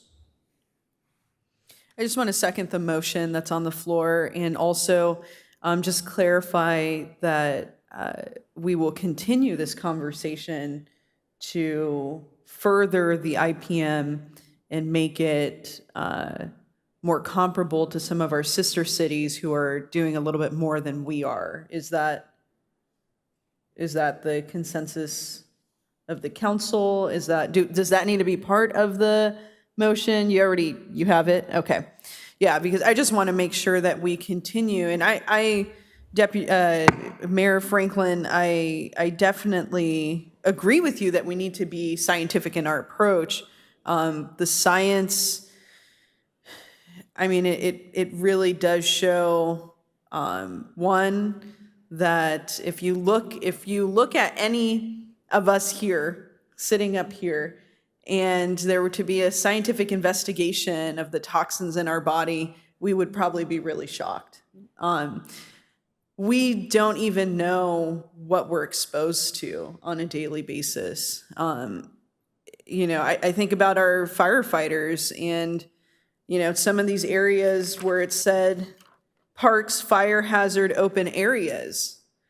So you have, glyphosate or some other, toxin, and then it catches on fire. What does that mean? What happens there? What's the science about that? I would love to hear that. But I think at this point, this is something that I've been passionate about, and is one of the reasons why I really believe in regenerative agriculture and traditional ecological knowledge and using different methods of interacting with our environment and with nature. Because, my grandparents, they had a nursery for their whole lives. They were in agriculture for their whole lives. They, used Roundup a lot. My grandpa has Parkinson's. My grandma's not doing too good either. So, it really sucks because so many folks in my family that were part of that agricultural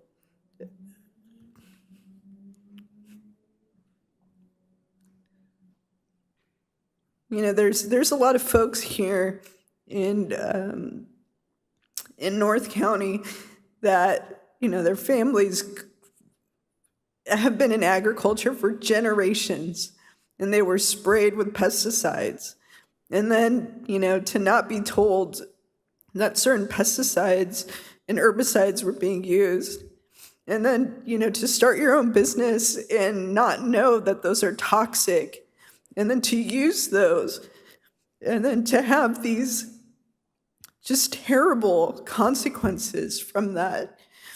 It's really sad because I've seen so many of my family members that were part of agriculture in Encinitas and, Carlsbad here in Vista that are all suffering from severe neurological issues. And, I wish that they would have known, because I know for certain that my grandpa would have had a different approach had he known that he was poisoning himself for decades. So, I'm sorry that I'm getting emotional, but, it's really terrible to have to bury so many of your family members where it's like, why do they all have Parkinson's? And there's a reason for that. It's because of the toxicity that they were exposed to. And I'm really tired of, seeing not just my family, but so many other members of our community that were exposed to not just glyphosate, but so much more. And we really owe it to our community to not continue this trend. So I'm all for the science, but I unfortunately, have seen, even in a non-scientific way, what happens when folks are exposed.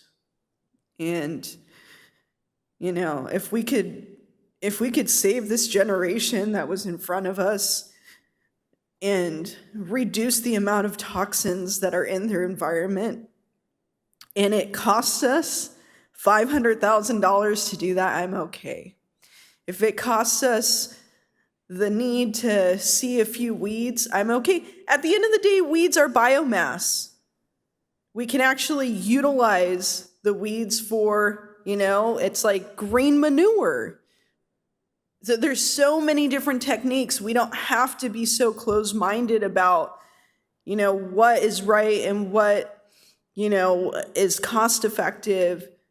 We need to open our eyes and embrace nature in a different way. And I'm sorry that I got emotional, but it's just, I have literally on both sides of my family multiple folks with Parkinson's, and they're all around the same age.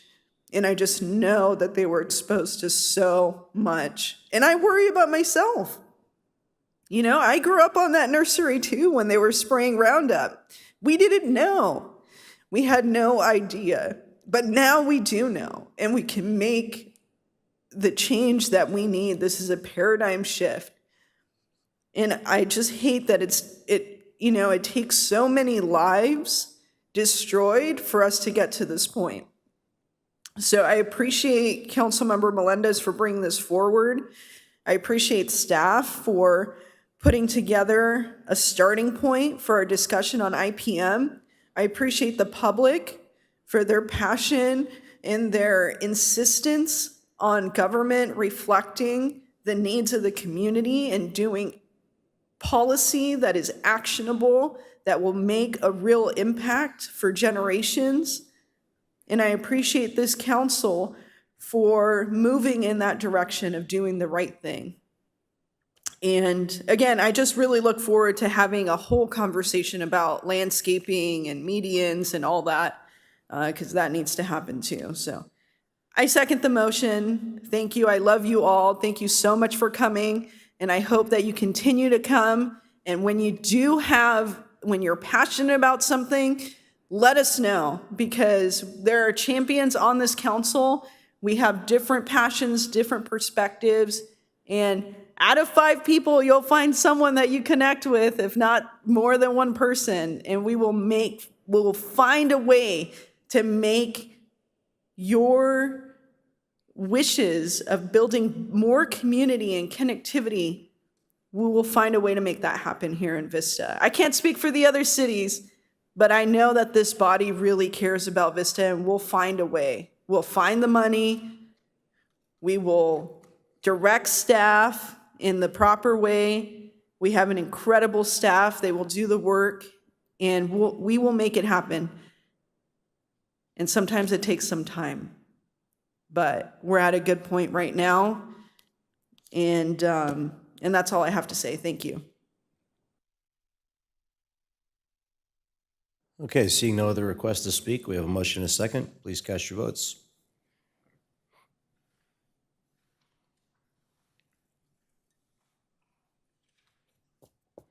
Okay, that item passes unanimously with Councilmember Green not present. That will bring us to our next item on our regular agenda, which is oral communications. And we'll begin our oral communications this evening with Joe Hood, followed by Suzanne Hume and John Bodorf, and then Yesenia Hernandez.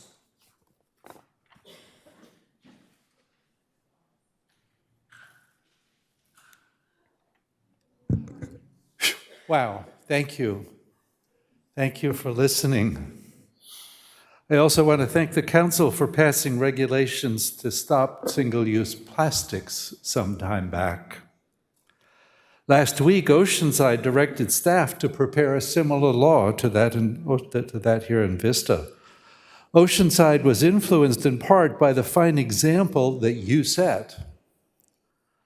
About 30 citizens offered public comments. Half were children between 7 and junior college, mostly 5th graders. When was the last time before tonight that 15 young folks spoke on an issue in Vista? Could it be because you are not addressing their deep concerns? Could it be that we will hear from youth tonight? We did, in fact, because a vital environmental issue is on the agenda? Climate change is code red for humanity, folks. I urge you to include a climate topic, an environmental topic, in every council meeting. People want our environment to be healthy. Surely you want to hear from children who have to grapple with the mess that we've made and we're going to leave to them. And please impanel an environmental commission. Science, yes, Mayor, yes. Impanel environmental commission. Bring the scientific knowledge of the community to bear on the questions at hand. We can work together to reduce harms to our community as temperatures heat up and life on our planet struggles. Oh, by the way, the Vista School District has formed a climate committee that will be developing a cap based on the city's cap, yours, and will integrate climate learning curricula into classes.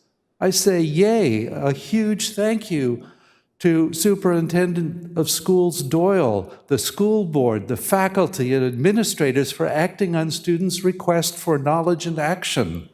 For example, they've already purchased 20 EV buses for the school district to reduce emissions and protect students' health. Yay. Let's do it for the city. We are here. Do you think Suzanne Hume, I'll speak for my friend, would be interested in serving on an environmental commission to support the initiatives in the city of Vista? Do you think there's any others of us who would be interested? What are you waiting for? Thanks. Suzanne Hume, followed by John Bodorf. This city is so full of amazing people. I just have to say that. So thank you again. My name is Suzanne Hume. I'm the educational director and founder of Clean Earth for Kids, and I have never been so moved by listening to anyone speak. Thank you to Councilmember Contreras for sharing. And thank you to Councilmember Melendez. Yeah, it's scary. It is. And I'll just say, if someone wasn't here earlier, being poisoned by pesticides and being really sick. I was so sick I couldn't work. And if anybody knows me, and maybe you saw me tonight, or maybe you've seen me in other circumstances, I'm always ready to work. I'm always ready to work with kids. I wake up early, I stay up late, and I was too sick. And I don't know what my future holds. I just know that I'm here today. And that's what I hold on to, and I just have to do the best that I can every day. And thank you so much for this opportunity. So yes, in terms of pesticides, we need to do the right thing, and I'm so appreciative of the motion tonight and continue to work for that. Let's have Vista be the model, right? So Malibu, we went up there, checked it out. They're amazing, by the way, because they're not using any toxic pesticides in the city, right? So whoever lives there, they're like, no, use this instead and we'll help you. So that's the idea, and I absolutely love the idea talking about landscaping. So at Seattle University, Shannon Britton is there, and she will mentor and coach anybody. So she's the groundskeeper, and she knows how to layer the landscaping and do things. And so you don't need to do all the extras. And so when I invited her to speak on a panel, and there was UCSD and all these other Berkeley, this and that, they're like, oh my God, that's amazing. So getting people together. So in terms of the Oceanside IPM, it's not perfect. It should be much better. And we have ideas for that. So let's go for the best for our kids here. Carlsbad also has an IPM in the school district. Let me just say about school districts right now. Our school districts are failing us. Now, Vista Unified School District, thanks to Cipriano Vargas, cut out some of the major toxic pesticides. However, there are still toxic pesticides that remain, so we never want to use the school district as an example. School districts, we have a lot of work to do there. We do have good ideas. I'd like to say, now that I have a lung condition, I was really disappointed because I looked into Shadow Ridge, those apartments there, and they allow smoking on the balconies, as Cheyenne Perkins, NAACP father, told you a couple weeks ago. Anyway, let's change. John Botter, followed by Yesenia Hernandez. Good evening, City Council. I want to thank you guys for the great conversation on the pesticides issue. That is great to start that conversation, and thank you, Councilmember O'Donnell and Melendez and Contreras. Thank you guys very much. One thing I did not notice in the IPM that was just proposed mention anything about insecticides or rodenticides. And I don't know if that's because you guys don't use any, which I find it hard to believe, but that is definitely something to concern. My letter to the city did mention there's a number of insecticides and rodenticides and the issues with those, particularly for me personally, insecticides. A lot of insecticides are tied to neurological issues. A lot of insecticides, they're poison, that they're designed to kill insects. That's what they do, and they attack the neurosystem of insects. A lot of those insecticides are also tied to neurological disorders in people. Paraquat, chlorpyrifos are two off the top of my head, along with neonicotinoids, which is incredibly prevalent. If any of you know someone who has a neurological disorder, it's really hard to watch.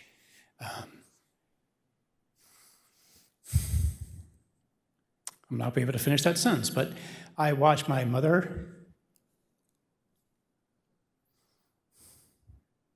Anyway, please make sure you stop.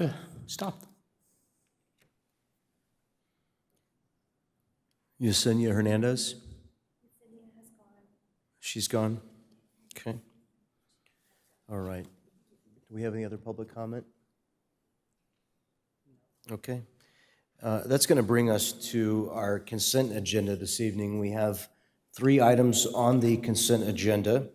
The recommendations on the consent calendar will be enacted in one motion unless an item is removed from the calendar. Any member of the public may remove an item by submitting a request to speak card to the clerk. Items removed from the consent calendar will be considered immediately following the adoption of the calendar. We have 3 consent items this evening. I'll go ahead and offer a motion to adopt the consent agenda. Councilmember O'Donnell. I'll second. Seeing no other requests to speak, we have a motion and a second. Please cast your votes.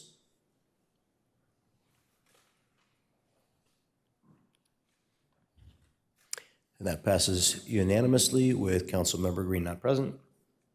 That'll bring us to item D2 this evening.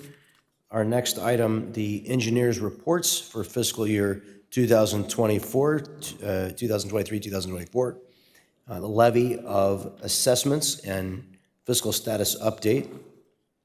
Our finance director, Mike Sylvia, will provide the staff report.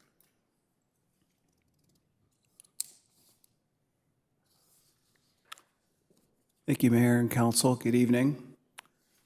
Got a short presentation. Now, normally, this item just comes before you in 3 parts, and this would be number 2 and to be on the consent calendar. But during this year's operational budget development, it was determined one of the 3 districts is definitely in financial dire straits, and so I recommended to our city manager that we take a look at the 3 of them and get council direction for future years. But I do want to emphasize again, staff strongly recommends moving forward with the current year process for fiscal 23-24. A little bit of background on the 3. The city does have 3 active assessment districts, and they were formed in the early 1990s. They've been assessed on an annual basis, requiring those 3 steps that I mentioned through the current fiscal year. Step 1 for the current process was done back in March, which initiated the proceedings and ordered the engineer's reports for your consideration tonight. Step 2, again, is to approve those engineer's reports, state the intention to levy the assessments for fiscal year 23-24, and set the required public hearing for June 13th. Also worth noting, and specific to kind of the second part of this item, is that the assessment rates have not been adjusted since the approval of Prop 218 by California voters back in November of 1996. It became law in January of 97. That law required a validation process that was never done on these 3 districts, and that is why the assessment rates haven't been adjusted. So a little more background on 23-24's assessment levy. So landscape and lighting district number 1 is a city-wide district. It's got an aggregate assessment of approximately $1.35 million. These assessments fund street lighting, traffic signal, and street landscape maintenance activities. The South Melrose Landscape Maintenance District's located in District 4 of the city with a total assessment of about $100,000. It's funded by 1,359 parcels. And the assessments fund center median, parkway landscaping, arbor services, and slope easement maintenance in the Shadow Ridge area of the city. And the last of the 3 is a street maintenance district, and like LLD number 1, it is a citywide district.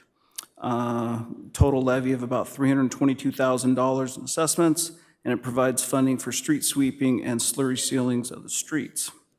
Now, next, we'll take a look at the fund balance trends for each of the districts over the last 5 years. Starting with LL District number 1, you can see the boundary on the right again, it's citywide. The overall fund balance trend is largely going downward except for last year, and there's a reason for that spike.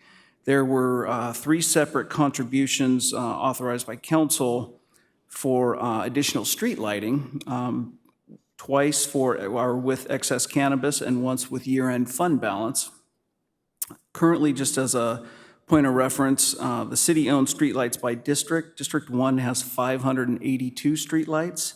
District 2 has 828. District 3 has 673, and District 4 has 1,812 for a total of 3,895 city-owned lights. The analysis for the additional street lighting that was authorized by the funding sources I just mentioned, there are 3 phases with a total of 67 lights, but the specific location for those lights hasn't been determined, but it is in process. Now, moving on to the South Melrose Landscape District. This was the district that really was the catalyst to provide this presentation tonight. We can see the trend on the left-hand side of the slide. It's going down at a fairly rapid rate. Staff forecast by year 2 of the current operating budget, there'll be a shortfall of about $28,000, which with a $100,000 total budget was a 28% shortfall. Given that, to maintain the current level of service, the general fund would have to provide a subsidy of about $28,000 for fiscal year 24-25, starting in July of 2024. Staff will continue to true up that estimate as actuals come in. And we move to the city street maintenance district. We can see here, again, the fund balance is going down rapidly, but I would note that this assumes that a large-scale slurry seal project would be done. So in a sense, it's almost like a capital replacement. It will build up over time, and then they're spent to upgrade the condition of the city streets. Also worth mentioning is about 2/3 of the ongoing costs are spent with street sweeping. That contract is forecast to be fairly stable through 2026. However, the vendor that partners with EDCO does have CPI escalators and other additional costs that are possible per the contract. And I added this slide just to provide kind of a thumbnail sketch to illustrate the Bureau of Labor Statistics rough estimate of what inflation has done over the course of when Prop 218 was enacted to the early part of 2023. Clearly, we can see it's an 88% loss in purchasing power.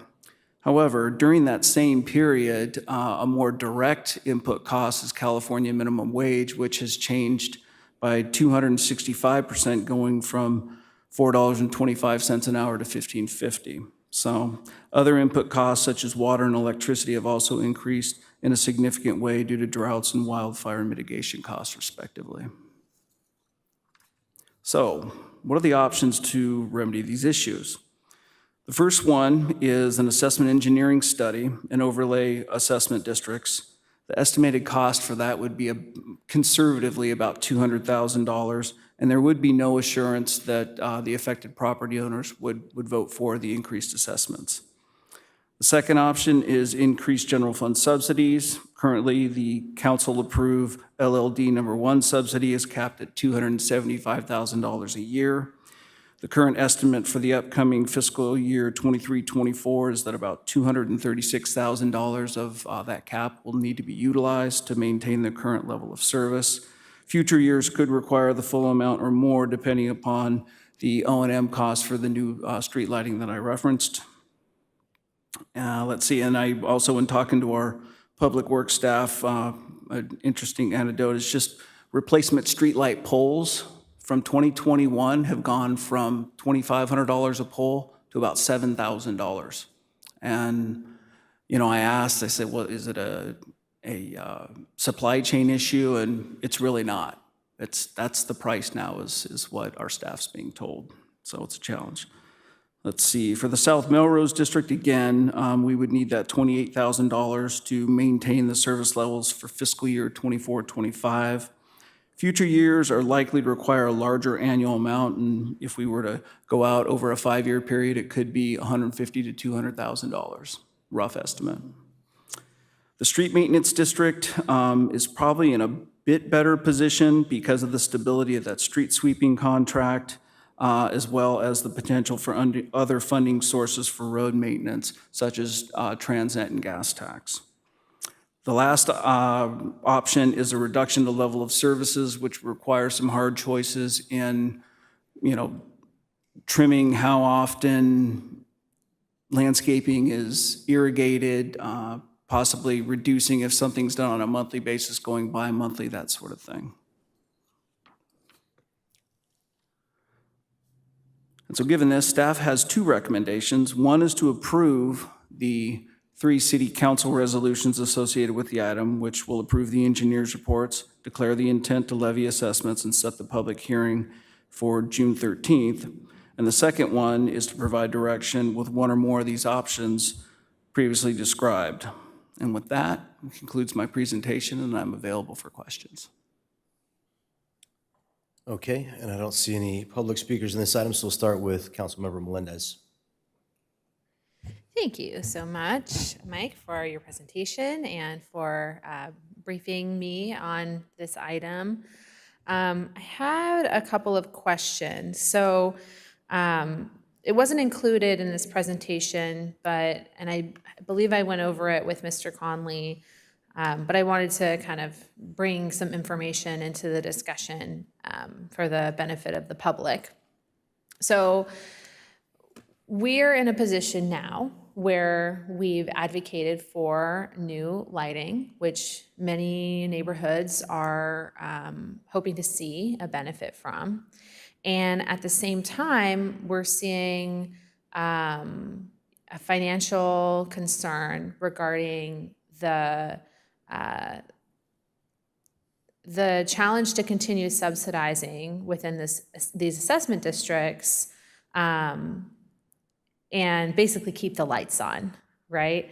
I would say that it's really hard for me the timing is just really challenging, right? Because we have been subsidizing lighting in certain areas more than others for a very long time. And previous councils did not, make the changes to the assessment districts that they could have so that we wouldn't be in this position. But now we're in this position where, the options are to reduce services and basically turn the lights off, put it up for the vote of the people and for them to maybe even deny it, or just continue to subsidize it to no end, right? So one of my concerns is that in different neighborhoods that are potentially going to be receiving lighting, and I've done, a lot of work with staff on what parts of District 3 I think could benefit from lighting and what the consultant is recommending. And I know we don't have anything definitive yet, so I don't want to promise any blocks or any neighborhoods lighting yet. But I do know that there are some clusters of lighting that are being recommended for different blocks and different neighborhoods.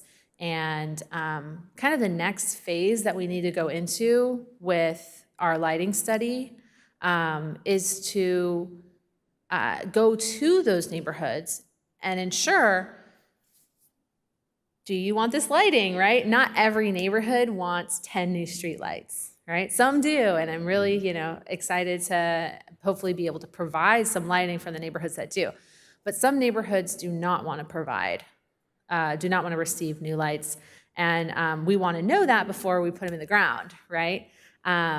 And I think that it's really important to also include in those community conversations and the outreach with the consultants, information about new levies, right? So that as they're getting information about, hey, not only are you gonna have a more illuminated street potentially, if that's something you're open to as a neighborhood, but it could come at an additional cost to you, right? So are you aware of kind of that challenge where we're offering, we're potentially going to be offering new lighting in different areas, but it will come at a potentially increased cost for those property owners? And I think I would really like to understand whose role is it to do the outreach? Is it the lighting consultant, right? Or is it the consultant that would be conducting the overlay district?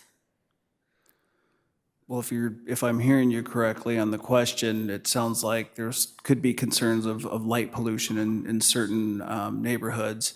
That would be outside the scope of a typical assessment engineering analysis, because really what that's doing is, and I probably should have mentioned this in the presentation, any new overlay district will require a general benefit contribution from the general fund. So the idea of if an overlay district or multiple districts were constructed that the general fund wouldn't have a contribution, current assessment law would not allow that. There are multiple cases. The most notable one was in 2008 in Santa Clara County. It was a county-wide open space district.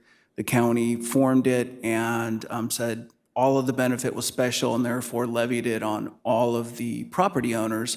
Went to the California State Supreme Court, and the bottom line was, if everything is special, nothing is special. And it's a kind of a cliche, but really it fundamentally changed how assessment districts are, how they're constructed. Okay, so that illustration is helpful. So we don't have, we haven't directed you to work with a consultant. So we don't know what the new levies could potentially be, right? Do we have any kind of estimate or idea, or is there any historic, right, that could help us get an estimate of that? I mean, we know what the current cost is as far as, what the current budget is, and we can make estimates for how that's going to change over time. But I think what you're really asking is how that's going to be parted out to affected property owners. And the direct answer to that is, no, we don't know, because the very basis of method of assessment will be completely different. Right now it's more of an EDU-driven model, which is what was done in the 90s and the early 2000s. Could you describe what an EDU is? Equivalent dwelling unit. Got you. Yeah, sorry about that. No, it's okay.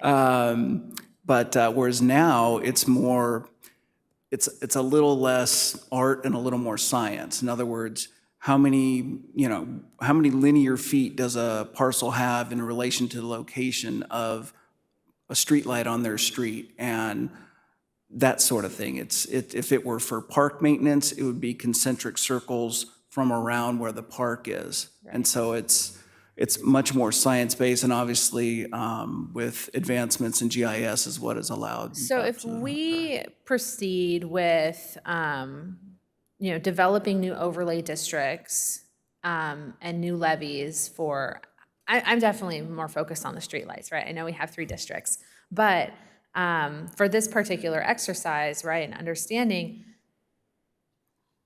we wouldn't be saying to a property owner, hey, we're going to put a new light on your street and you're going to have to pay for the whole thing. In fact, some of that light most of that light might be illuminating the public street itself, and therefore our city general fund would, based on the analysis of the consultant, would make that determination, right? How much would be levied against the property owner versus what would need to be paid for from our general fund. Am I understanding it correctly? You definitely are. The only kind of nuance I would say to that is the particular type of street, whether it's residential, collector, arterial. Obviously, if something's an arterial or a collector, it's going to have typically a higher general benefit. Got you. Okay. Yeah. I'm thinking about the neighborhoods that have been, requesting lighting enhancements, and we've been subsidizing lighting for a really long time, and it just pains me to turn around to, the neighborhoods that will be receiving new lighting and tell them, oh, okay, well now that we're giving you lighting, you have to pay for it. But that's not necessarily what's happening, right? It's not because we're getting new lighting, or have we been continuing in this decline for some time now? I don't know how many years off the top of my head that the subsidy has been in existence for LLD number 1, but I know it's been at least for the last 4 since I've been here. But I think it would probably be disingenuous to speculate that someone would have a lower assessment. I suppose it's possible with an overlay district, depending upon where their property was in proximity to the funded improvements. Okay, thank you. And I think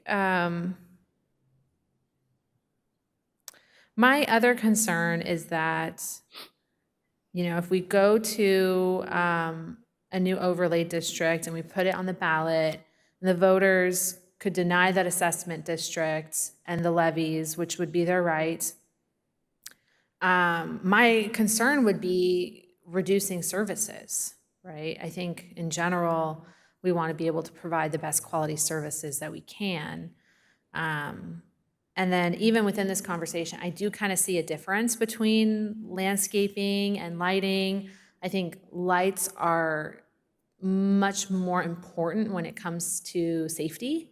And so I don't know if there's any way to parse out, right, a landscaping district, do a different overlay for that, and have a priority for subsidizing lighting further since it's more safety related. But those are just some of my thoughts, that I do see a difference between the landscaping district and then the overall lighting district.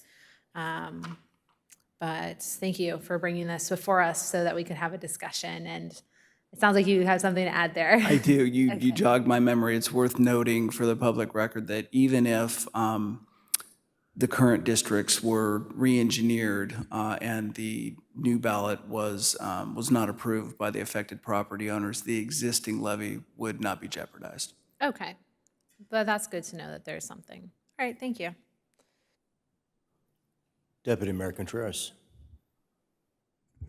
Thank you, Mike, for this presentation and for going through this one-on-one. I know it's a lot of information, and it ties back to our previous conversation on IPM. I just need to say it for this item, we need to have a different method for landscaping. I just want to make sure that I wrote this down correctly. You said number of lights, and then you went per district.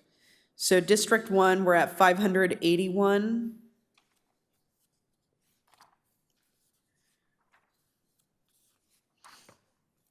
$582. 582, okay. That one extra light will make a difference sometimes. Okay, and District 2, I wrote 828. District 3, 673. District 4, 1,812. Correct. Okay. Does anybody off the top of their head have how many square miles each one of the districts is? I don't think so, but if anybody does, let me know. District 1 is relatively, small geographically compared to District 4. So I'm just curious, I would be curious to see how many lights we have, in kind of like a per square mile per district, because it looks like everybody's paying $5.62 for street lighting, but some areas in our city don't have as many lights, I think, as they should for the number of people that are utilizing the public right-of-way for exercise, to go to school, to go to the grocery store. And so this is why, for me, lighting has been an incredible need. And now I see it, in juxtaposition to the other districts. And I have the least amount of lighting in my district. And it could be said that maybe I need the most lighting in my district. There's areas that haven't moved that continue to have certain amounts of crime that perhaps lights could deter. I've heard even in a community meeting that our sheriffs had where, they stated the safest place to park your car is by a light. But there's only 582 of these lights in my district. So, it just really it validates what I'm hearing in my community. In this particular part of Vista, in District 1, where folks are really concerned about inadequate lighting and the safety issue that comes about with inadequate lighting. So, yes, it seems like folks in District 1 are maybe not receiving all of the benefit that they're paying. And it seems like they're subsidizing other areas of the community. So I just needed to make sure I said that, because it's something that I've been very adamant that we need more lights in District 1. I wanted to ask, because traffic signals are on here, what is the cost to operate a traffic signal? I don't know if anybody has that information. I don't know about one of them. Give me a second, I can tell you what. Or any number that you have about traffic signals. Because I think when we talk about doing roundabouts and traffic circles, that needs to be part of the conversation. Within the proposed assessment in the engineer's report, there's just under $359,000 for signals. $359,000. That's obviously for all signals. And that's per year? Correct. That's for the upcoming year. That's the estimate. And how much does it cost to operate a roundabout? Is that zero? So, You could talk to our Public Works repair folks who are also repairing fencing there too for the roundabouts, but that's not zero, but to your point. right, well, people run, I've had a traffic signal right by my house that was hanging because I'm pretty sure someone that was doing construction in Persea knocked it off its pole. But yeah, I think it's important because at 359, not that we're going to replace all our signals with traffic circles. Maybe one day, 100 years from now, everything's a traffic circle and everybody has a golf cart. That'd be great. But I think it's important. I just wanted to make the point because not only does a traffic signal cost a lot of money to put in, but then it has this reoccurring lifetime cost. And so we had a conversation recently about a traffic circle at Gaia Jules and Beaubier versus a traffic light. And now, for having so many traffic signals, the cost, isn't a whole lot, but yeah, that's a good chunk of money. $359,000 a year.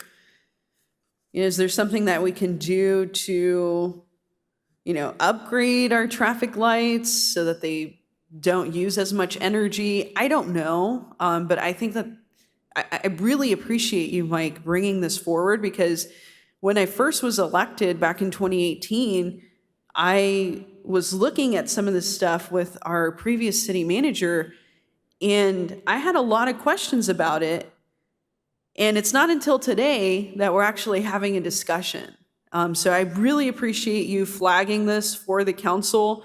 It's incredibly important for us to be ahead of a deficit curve. So this is very helpful, but I think that we need to do a little bit of everything. I think we should look at creating a new overlay district. I was going to, in reference to saving costs and as far as lighting fixtures go, I don't know if traffic signals were included or not, but I know some years ago that was one of the ways the budget has been stretched over the last several years is on the street lights. The incandescent bulbs were replaced with LEDs, and that saved a lot of money. Yeah, definitely, going through and upgrading to technology that's going to require less energy, and then wherever we can, getting grant money for solar panels, and having, I haven't seen any traffic lights that are solar powered anywhere that I've gone, but who knows? Maybe that's coming. Maybe it's out there. We also don't want to spend so much money on new technology and then it's like, doesn't really pan out because you're in, phase one of it being rolled out to the public. But I think it is important. So do we, at this point, have we switched over all our lights, our street lights, to more efficient street lights then? To the best of my knowledge, if not all, nearly all are LEDs, but that's probably a better question for either engineering or Public Works. Okay. I know it was a major. I see Kuna coming down here. That was a major capital cost several years Great. ago. Okay.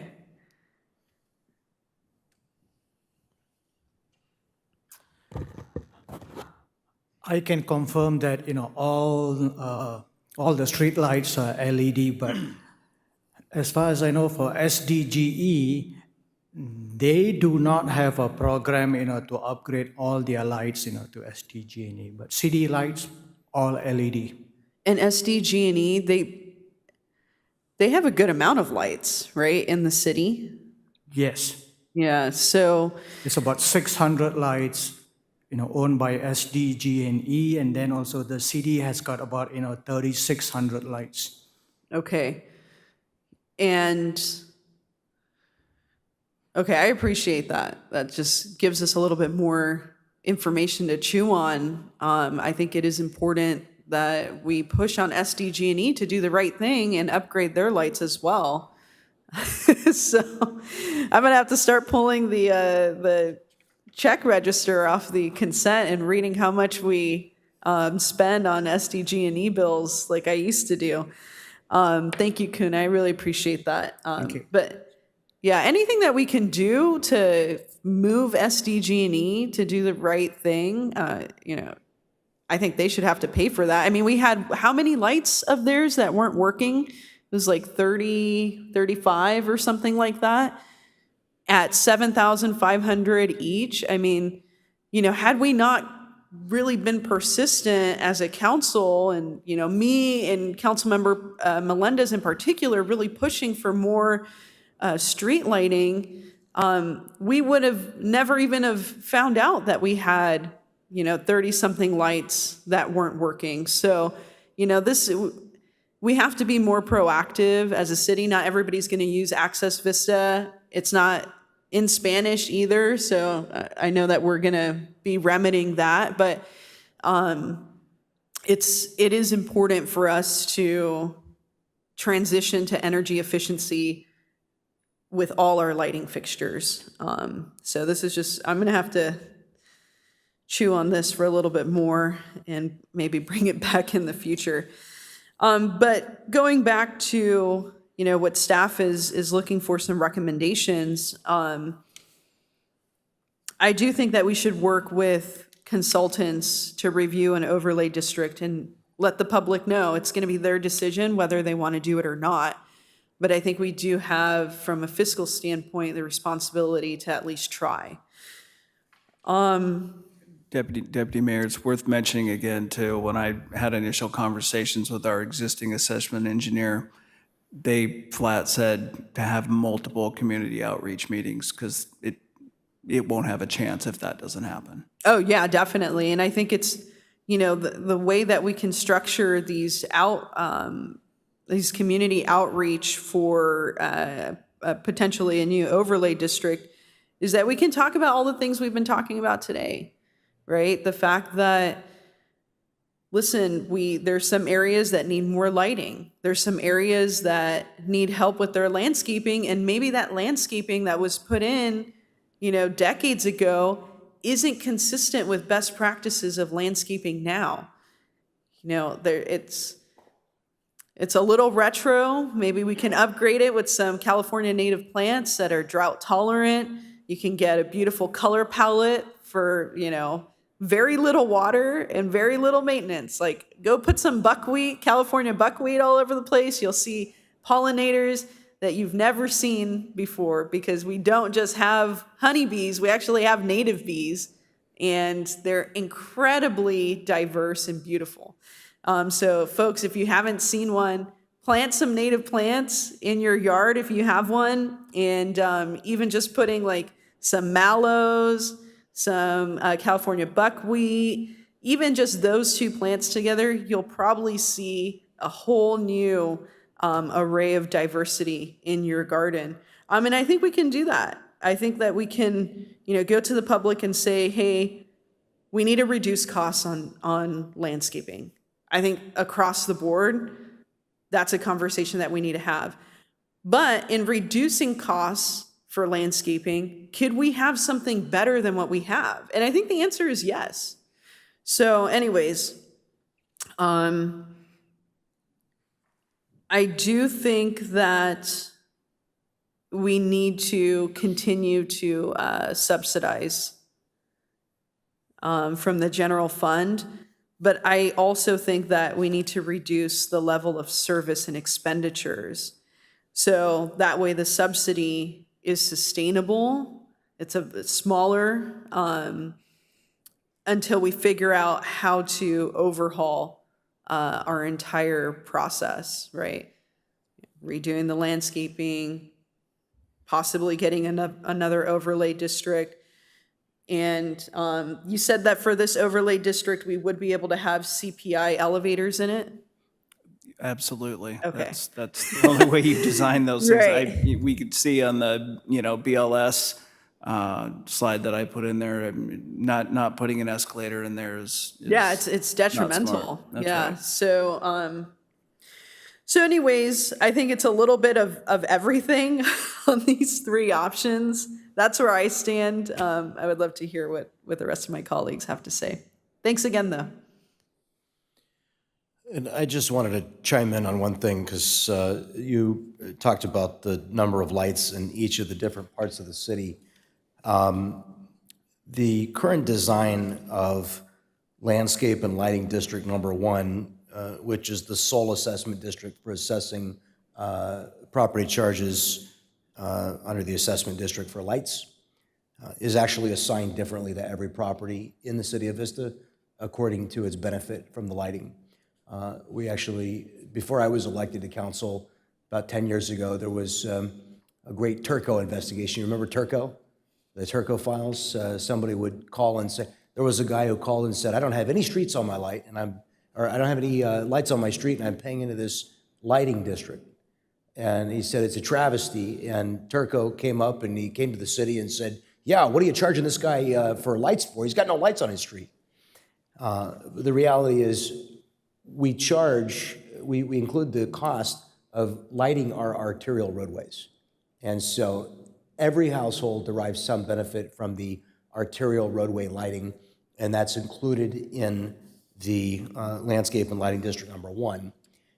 And I've actually today pulled my own property tax record, and I pulled some in each of your districts, and I've looked at them, and they are different assessment amounts and they are lower in your district because of the smaller number of lights. So those individuals who are deriving greater benefit, as was required by state law, are paying more under the design of the current assessment districts. And I just wanted to point that out because the news has reported that before, that your district is subsidizing Councilmember O'Donnell's district, but that wouldn't be lawful. And there's a very scientific piece of work, which is actually basically what we're doing here, that underpins how these charges are distributed so that they are distributed in a fair way. I would just say, while I'm speaking,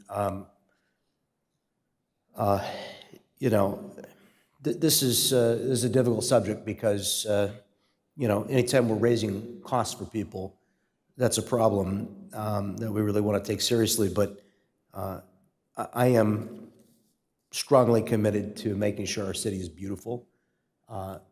As our city grows, the cost of investing in our parks and our arterial lighting and street lighting in every district, in every neighborhood, the costs get smaller on a per capita basis, right? So I would like to make sure that we are 1,000% committed to a more beautiful Vista.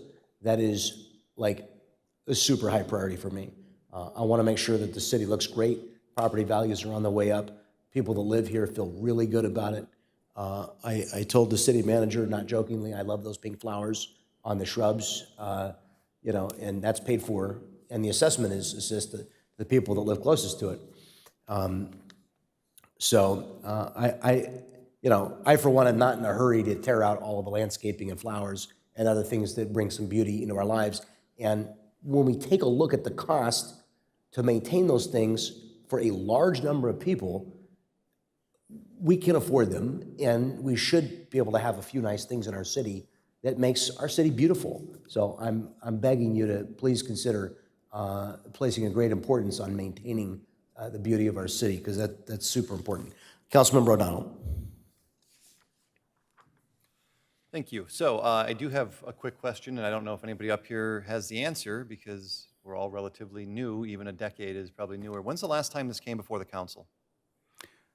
The annual process comes forward every year, like I said. So this specific information, like knowing that we're on this cliff, that we're about to hit it, like has it ever come up before where we presented it and we're like, you know what, let's just wait and see what happens?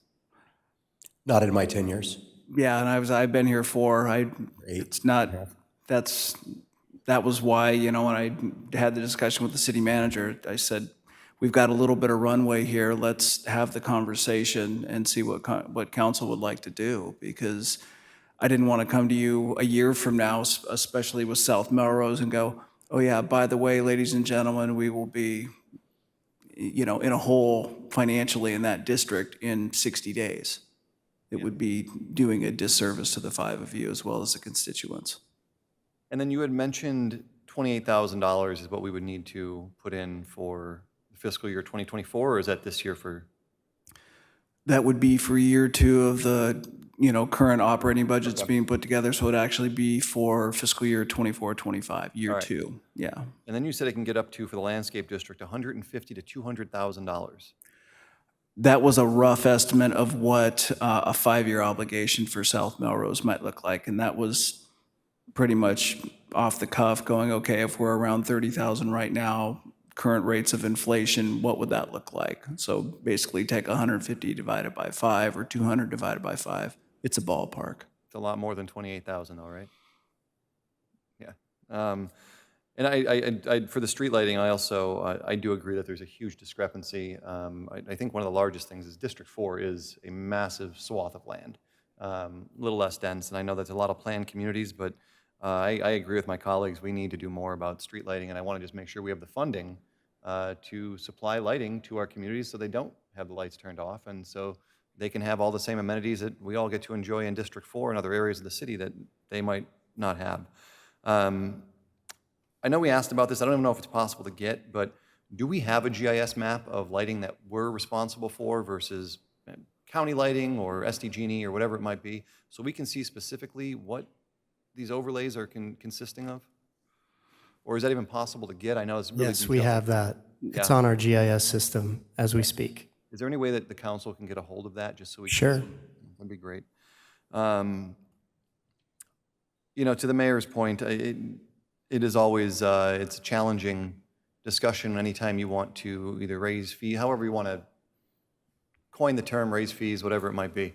But I think in full transparency to the residents, to let them see what is actually taking place, the benefits they have, I do believe that this should go onto a ballot.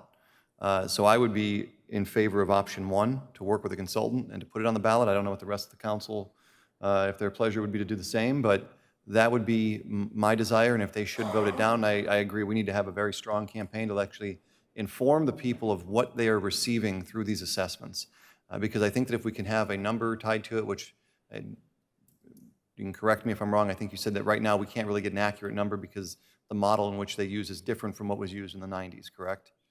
As far as how the assessments would Go to like an individual home. go on an APM by APM basis, yeah, imagine it's 2 different recipes in the kitchen. The current district is, eggplant, and the new one's going to be a cake. Right. They're completely different ingredients, but I don't know, you cook them both in the oven. Yeah, well, and I can appreciate that, but if there's a way to get that information, so when we do go to the public and have these conversations, so they can see exactly what it is we're asking from them as we put it on a ballot measure, and I'm not sure if the council will agree with that, but that would be my hope, and in the interim, funding the remaining balance that we need to fund, if it's $28,000 or whatever it might be, until we can get to that point, and if they knock it down.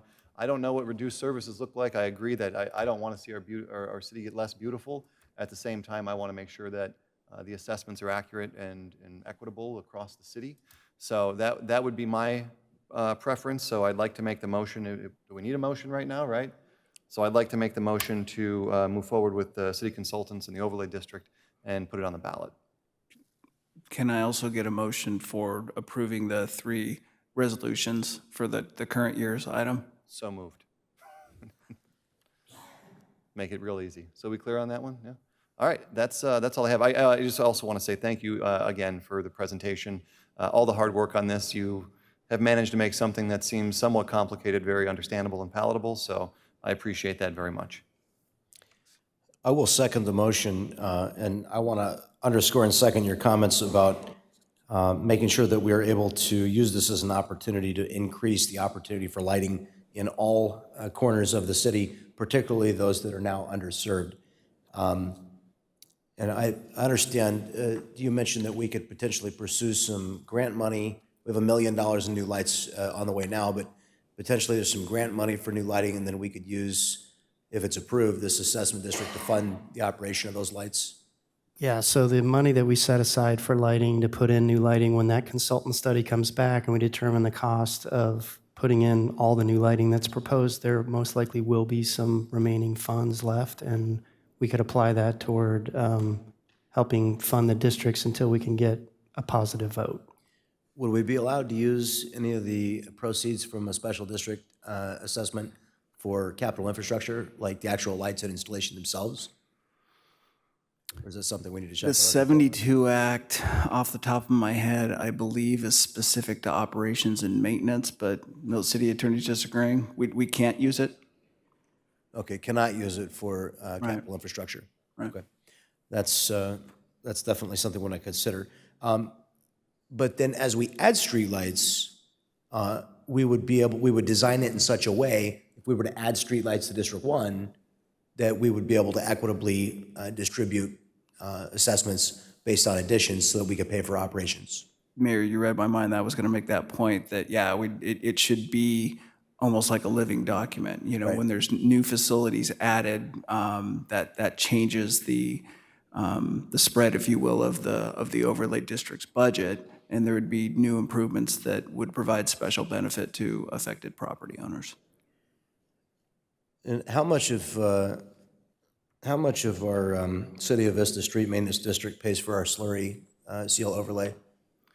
It depends on the year, but right now there's, it was either 360 or 380,000 assigned to it in the current year. I talked to engineering, and that's been building over the last couple of years because it's not done, like I What do we say, spend on the annual slurry seal? it's not done on an annual basis. So it'll build for a bit, and then it's done every other year. About 2 million, so it's a pretty significant contribution. I think, and I've said this before, and I think this is super important, something that Vista does right, that we are always going to be appreciated by our constituents, is the slurry seal. We prioritize sealing and coating our streets so that they last much longer. If asphalt is not resealed, it has a much shorter lifespan. You wind up tearing it out and ripping it all out. And we have done, as a city, a phenomenal job of maintaining the roads that are slurry sealed. I know not all of our streets are in great condition, but I think a lot of the residents of Vista would agree that we've done a really first-class job, especially with our arterial roadways. And I really want to see that continue because I think that's a great point of pride for our city. You go to a lot of places in the city of San Diego and the roads are just awful. And they wait for decades past when they should have to have road repairs. So I want to keep things going the right way there. Deputy Mayor Contreras. No, I totally agree with you, Mayor Franklin. I don't even think the city of San Diego actually has a comprehensive slurry seal process. I think they're talking about doing that finally now, right? And so I appreciate the comments about equity. It's just, it really, especially where people are walking a lot and they're doing it because that is their primary mode of transportation, I think it's really incredible to be able to provide enough lighting so that whether it's winter and the sun goes down, sooner, people can still be active. And then when it comes to the landscaping, honestly, I have seen this in my own house where we said, forget you to really water intensive plants and come on down California native plants. And the amount of water that is used is dramatically less. And I've never had more color in my yard, especially right now. It's like meadow time, right? Because all the poppies are out. So there are more cost-effective ways, especially with water, because the cost of water will continue to go up and up and up, right? Hopefully at some point the cost of electricity won't continue to go up so much because we'll have more community solar. But the cost of water, that is such a finite resource. So as soon as you're bumping up into and right, you were on Vista Irrigation District. So if we can save money on that cost, I think it would go a long way. So I think that we can actually, and I know which shrubs you're talking about. They have beautiful pink flowers. They, cut them and they're like perfect little boxes. But I really think that there's a huge opportunity to get even more color than what you're seeing. I promise you, it's actually more color. Take a look at some of these globe mallows. The native bees actually sleep in them. It's so cute. They're like little cups and they'll sleep in them, and there's all these different colors. They don't take that much water. And I did want to share, and thank you for seconding the motion, because I was going to do that, so that's already been done. And thank you for making the motion. But I did want to share a little bit of information. Thank you to our city attorney, Walter, for providing this information. District 1 is 2.73 square miles. District 2 is 5.41 square miles. District 3 is 3.84 square miles, and District 4 is 6.82 square miles. So I just, for trivia, your local dive bar, if it ever comes up, you can have that information. But I think it's really interesting to see, right, the geographic area that our different districts take up and what kind of amenities we can put, per capita, per square mile, all those different ways of calculating things. So anyways, since it's already been seconded, that's really the only reason why I pressed my button, but I wanted to talk a little bit more here. And that's it. Councilmember Melendez. Thank you, everyone, for your comments. I think this is really a helpful discussion about keeping the lights on, right, and the resources that we use in our community. Something that's really important to me is obtaining the consent of the people that we govern. And I just want to check in about some of the costs related to consulting. I'm not seeing it right in front of me, but could you go over the cost of the consulting? And my bigger question is, does that consulting and the overlay of the new districts, does that include the cost of a ballot measure?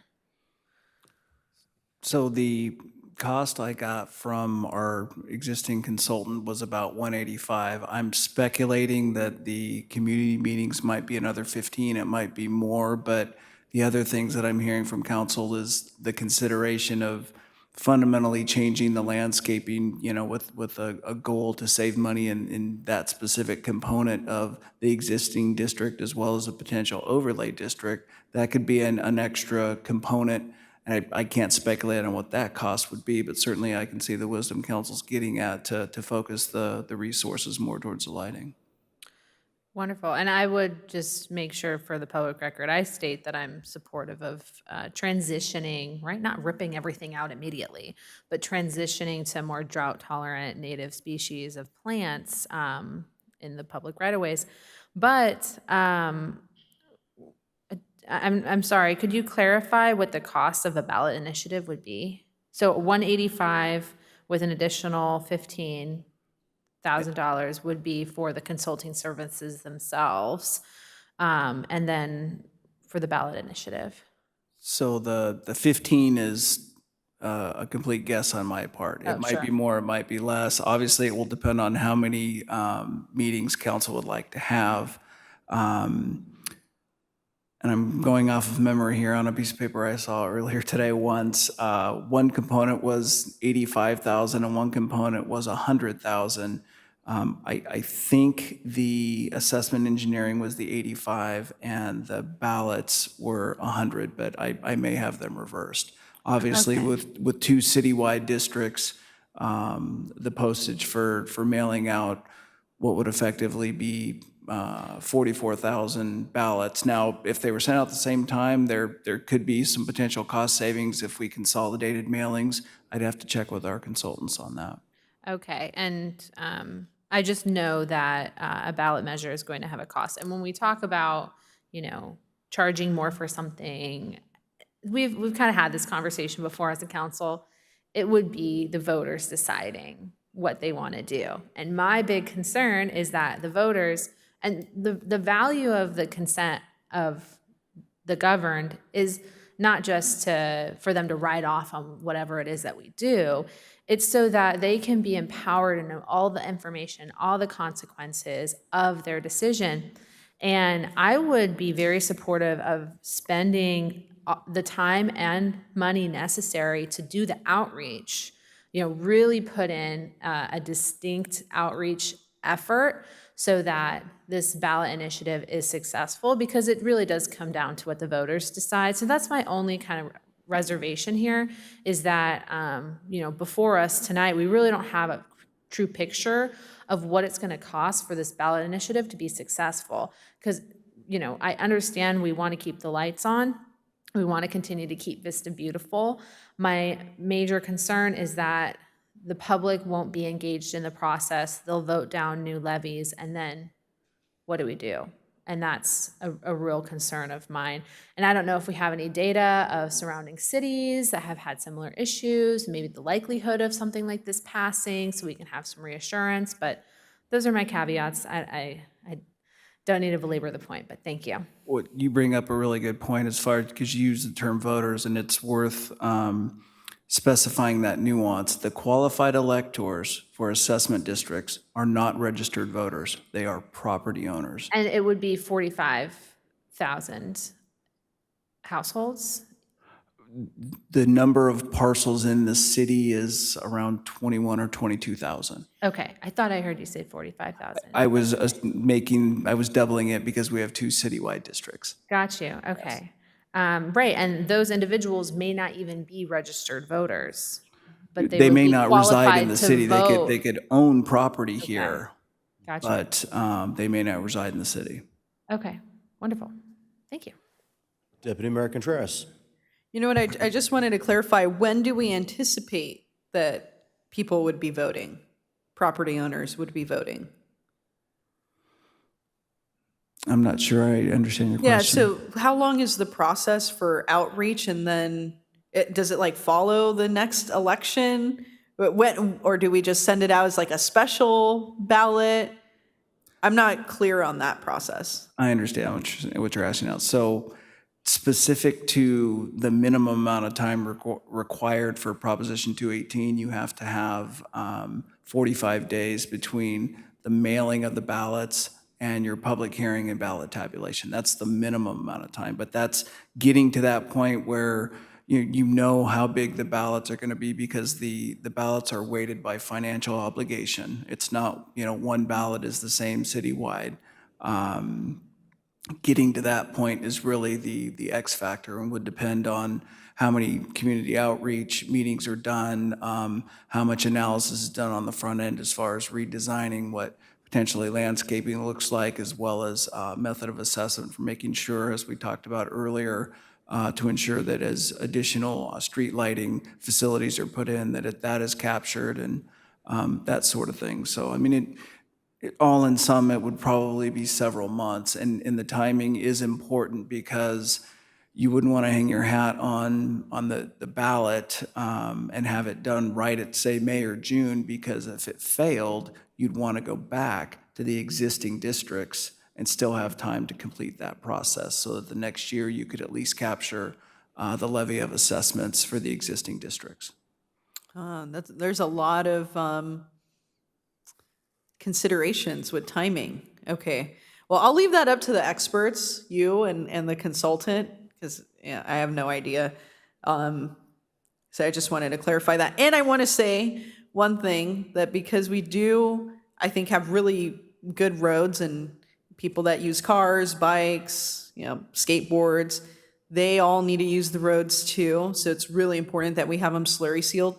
However, creating ever wider roads only makes the cost go higher. So that's where I think it's really important to do road diets where we need them, because we could potentially put protected bike lanes, because that presumably a bike lane probably doesn't have as much wear and tear as the street.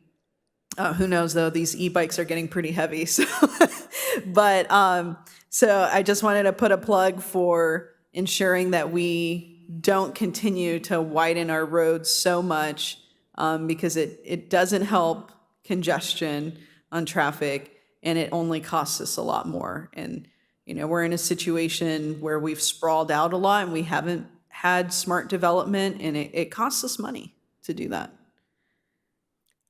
Okay, we have a motion and a second. Please cast your votes.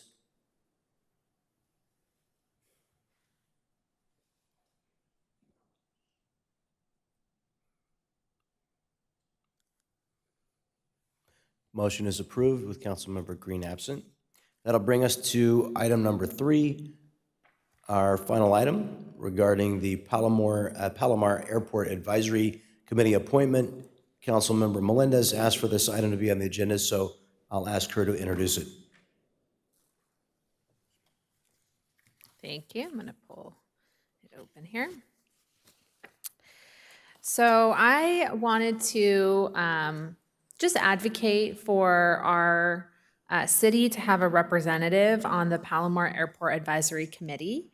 I was approached by folks from South Vista Communities, and it was recommended that Tahseen Nizam, who is one of our commissioners here at the City of Vista, she's an incredible volunteer.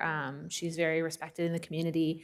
South Vista Communities basically put her forward as a recommendation as someone that we could trust to represent Vista well. And the Palomar Airport Advisory Committee has not for some time and does not currently have a representative from Vista. Now, our recommendation here tonight, our resolution to recommend Taz on the PAC would be something that has to be, of course, received by the County Board of Supervisors. But I imagine that our strong recommendation and our support would be well received, and that when they eventually do make their decisions about these appointments, that I hope that they would take our recommendation seriously. So I wanted to just hopefully have a friendly item that could ensure that our city has a representative there. And that is all for me. Thank you. Okay, and we do have 3 public speakers. We'll start with John Bodorf, followed by Suzanne Hume, followed by Stephanie Jackal. Good evening. I'm still here, just like you guys are, still talking and stuff like that. So I want to say thank you, Councilmember Melendez, for bringing this forward. You guys definitely need a voice about Palomar. Palomar is obviously run by the county, and one of the things that we've spoken to the county before, and Supervisor Desmond has reached out to me about this, is lead. So lead is a heavy metal. Lead is a neurotoxin, and it's most people know about it in paint and in your water pipes. But lead is also an aviation fuel. So your small piston-powered prop planes, a lot of them still use what's called avgas. It's a leaded fuel. So EPA data shows that small aircraft flying out of Palomar drop 700 pounds of lead into the air every year. Now, there is no safe level of lead, none at all. And Palomar Airport drops 700 pounds of lead into the air every year. Now, where we are right now is just 5 miles from Palomar, from the main field. So don't think for a second that air is not blowing that lead into Vista residences and Vista homes and Vista schools. So having a voice from Vista at Palomar, giving direct feedback to the Board of Supervisors, and there's also the noise and everything else that comes with an airport. But definitely, we are definitely in favor of this, and particularly that person that we hope will, we know Taz, and we certainly hope that and know that she'll get in there about getting lead out of the airport. Like I said, we've spoken to the county about them getting lead out of aviation fuel. There is unleaded aviation fuel available, so it's not like that they can't do it, and it's literally can be mixed in the same tanks. It's not like it's any cost to the county. So with your guys' help, we get a representative there, and we can get the lead out of Palomar. Thank you, guys. Suzanne Hume, followed by Stephanie Jackal. Thank you. My name is Suzanne Hume, Educational Director and founder of Clean Earth for Kids. So yes, we've tried to get the lead out for the obvious reasons stated here. And thank you so much to John for all of the great work, everyone else who's worked on this. And thank you so much to Hope Nelson and her important work for Citizens for Friendly Airports, C4FA. Thank you. Yes, there's no safe level of lead. Lead permanently damages children's brains, and lead exposure is the #1 reason for fatal heart attacks. I didn't know that. That was new to me. On Team 5, we have a Get the Lead Out page, and we have a lot of information that shows that the county has, is it 4? It's 4 of the top lead polluting airports in the country are right here. And so we have solutions for that. It's really easy to do. Like John said, unleaded fuel is available now. UL 94 is a SWIFT, and most airplanes, prop planes can use that right now, ready to go. The pilots do have to get like a sticker, but there's no extra equipment or anything that has to go on those planes. So nothing. It's FAA approved and ready to go. There's also a new gas that is GAMI gas. It's GAMI 100. And so that gas is different than SWIFT. And it can't, it's not mixed with SWIFT because it's a different one, but it's newer on the scene than SWIFT, UL 94, and the GAMI can be used by everybody. But this is a classist situation, and we need Vista to be represented because when you think about it, the people who own, well, the statistics show, the people who own the private planes, many of them own multiple residences, are very wealthy. And you think about the people who live next to the airports and where that lead and air is going. So you have, if you think about it as a picture, and the people on the top with all the extra cash putting lead down below on the people who can't afford it, who are right there near the airports and the flight paths. It's really just unfortunate. And the fact that the county has not moved on this is unacceptable, as we all know. So we are asking Vista to write a letter to the County of San Diego and demand that there's no more sale of leaded aviation fuel today. That needs to be a resolution sent in. It needs to happen. So let's protect our kids and our future and the beautiful, amazing city of Vista that you all are working so hard to protect. So thank you very much. Stephanie Jackal.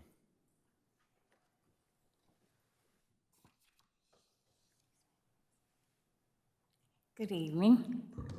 I'm speaking on behalf of South Vista Communities, which is a nonprofit 501c3 organization incorporated in 2006 to be an advocate for a better living and working environment for all residents in the 23 neighborhoods south of State Route 78. Part of SVC's attention for a number of years has been on quality of life impacts for South Vista residents from airplane flights to and from McClellan-Palomar Airport.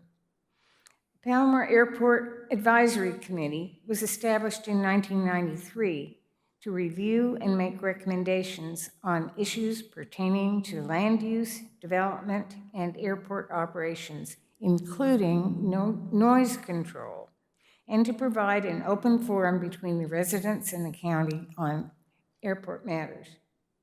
The cities of Carlsbad, Oceanside, and San Marcos each have a committee member from that city appointed to represent the city on the PAC. Vista doesn't have a representative and hasn't for a while. South Vista Communities is very pleased that Tazeen Nizam, a resident of Vista, is very interested in representing Vista on the PAC. She is active in, understands, and values our community. We respectfully recommend and fully support her nomination. We urge you to approve the nomination and submit it to the San Diego County Board of Supervisors with a very strong letter. And I definitely support the idea of writing a letter to the county to get rid of the lead in the airplane fuel. You should see what happens to my birds of paradise with the particulates. Thank you. Thank you, Stephanie. Deputy Mayor Contreras. Thank you, Councilmember Melendez, for bringing this forward. Thank you to members of the public. You know, I know that this has been an uphill battle with the county. I think we wanted to, in a different item at our last council meeting, we wanted to write a letter to the county about the county jail and how we're not getting our fair share. And I think we need to add to this list of letters that we want to send to the county that we absolutely should have no lead at this airport. So hopefully we can see that come forward to council meeting soon, because I think that both these letters are critical, and I'm all in favor of doing that. And I am 100% in favor of Tazeen Nizam representing the city of Vista on the Palomar Airport Advisory Committee. And with that, I will make a motion to approve recommending the appointment of Tazeen Nizam to the Palomar Airport Advisory Committee, and that we write a letter to the county regarding no lead being used at the airport. Councilmember O'Donnell. I support this 100%. I think Tazeen is the absolute correct person to have on this advisory committee. She is very pragmatic, well thought out, very dedicated to her community. She lives in District 4. I don't want to make it sound like District 4 is the only one impacted by the airport, because it is certainly not, but it is heavily impacted not only by lead pollution, but also by noise pollution, path flights, or flight paths rather. So I think it's very important that Vista has representation as far as this is concerned, and I think Tazeen is the correct person for it. And I would just like to echo the comments you've made. I will second your motion, and that is all I have to say on it. Okay, we have a motion and a second. Please cast your votes.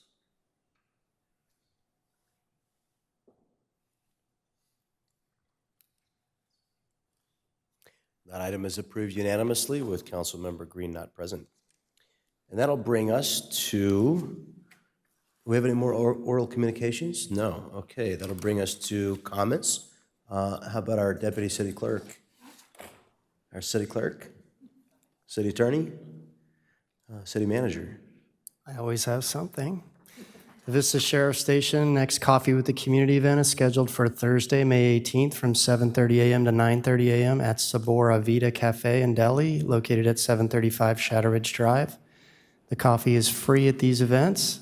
The public can meet the deputies and get crime prevention tips and resources. And the Moonlight is launching its 42nd summer season tomorrow night with the iconic rock opera Jesus Christ Superstar, with performances through May 27th. This is the first show of the season, which also includes The Wedding Singer, Disney's Tarzan, the musical, 42nd Street, and Saturday Night Fever. The Moonlight also presents a mini festival of concerts this summer called Moonlight Summer Jam, and more information and the lineup is available at moonlightstage.com. Thank you. Councilmember O'Donnell.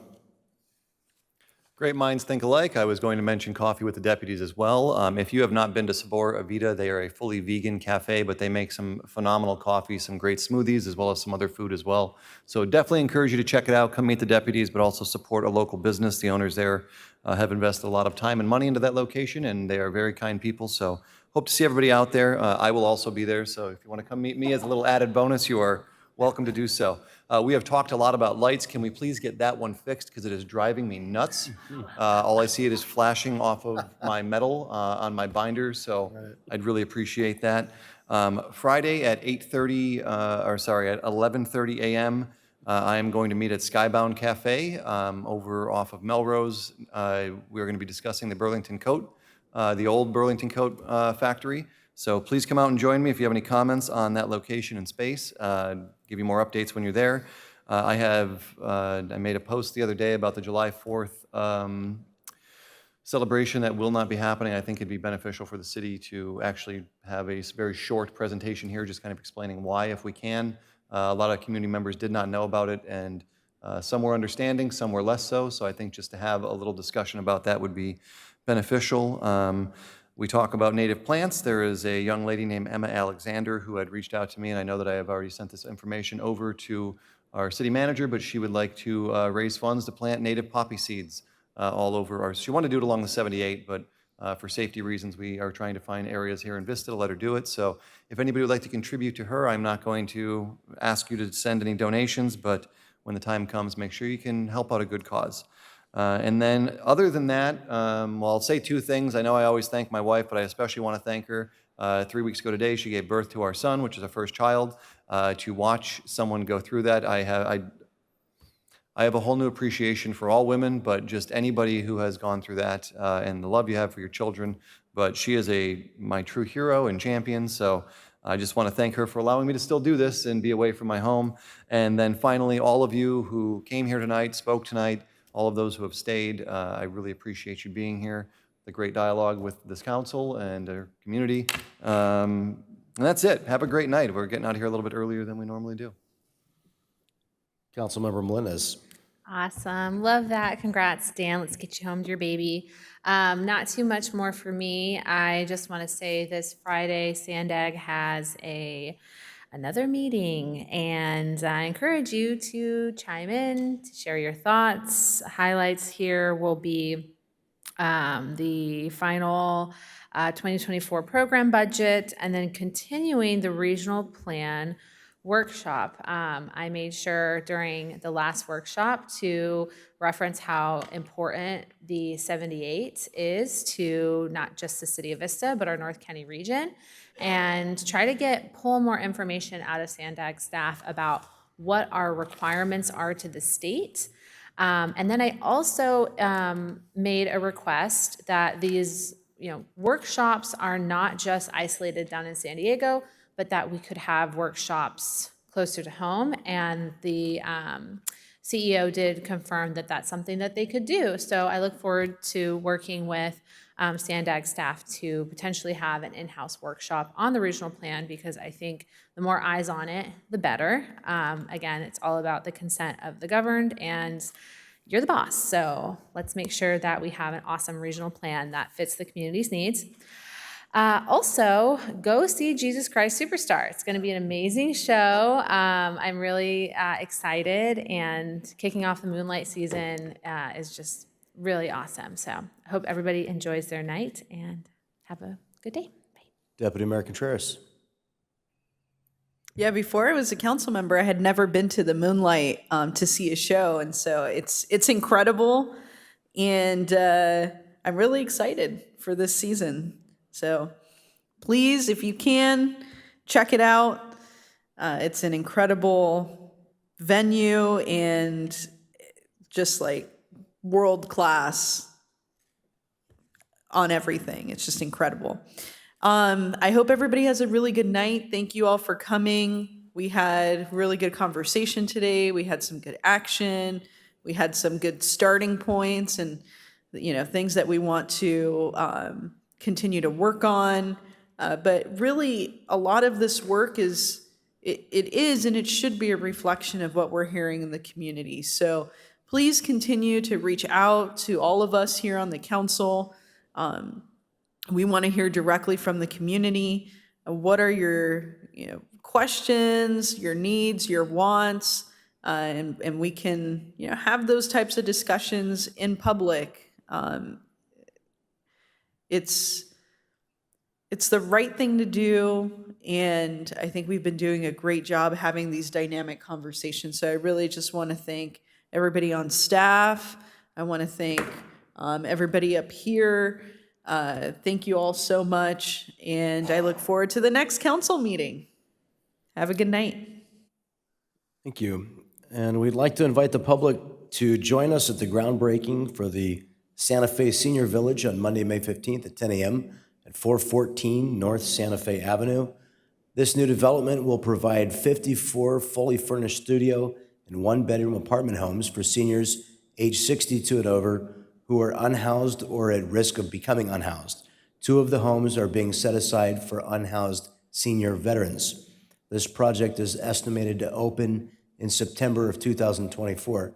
And I would just add to that that my own grandmother lived in subsidized low-income senior housing for the last decade of her life, and it was essential to providing her with not only a dignified place to live, as she could afford on her giant $400 Social Security check, but also provided her a sense of community. And I think that's the most amazing thing about these types of developments is the community that they allow, the friends that they build there, and they have a real high quality of life as opposed to being isolated. So I hope you'll all join us there. The city has openings on various commissions, including the Traffic Commission, Senior Citizens Commission, Parks and Rec Commission, Planning Commission. Deadline to apply is May 22nd. We also have openings for students for seats on the Youth Commission, Public Arts, Planning, Parks and Recreation, Community Safety Commissions. Students must be in grades 9 through 12. For more information on applying to all commission openings, visit vistanewscenter.com. And finally, a big congratulations to Councilman O'Donnell and to his wife on the birth of their first son. That is a great thing. We congratulate you. We are adjourned.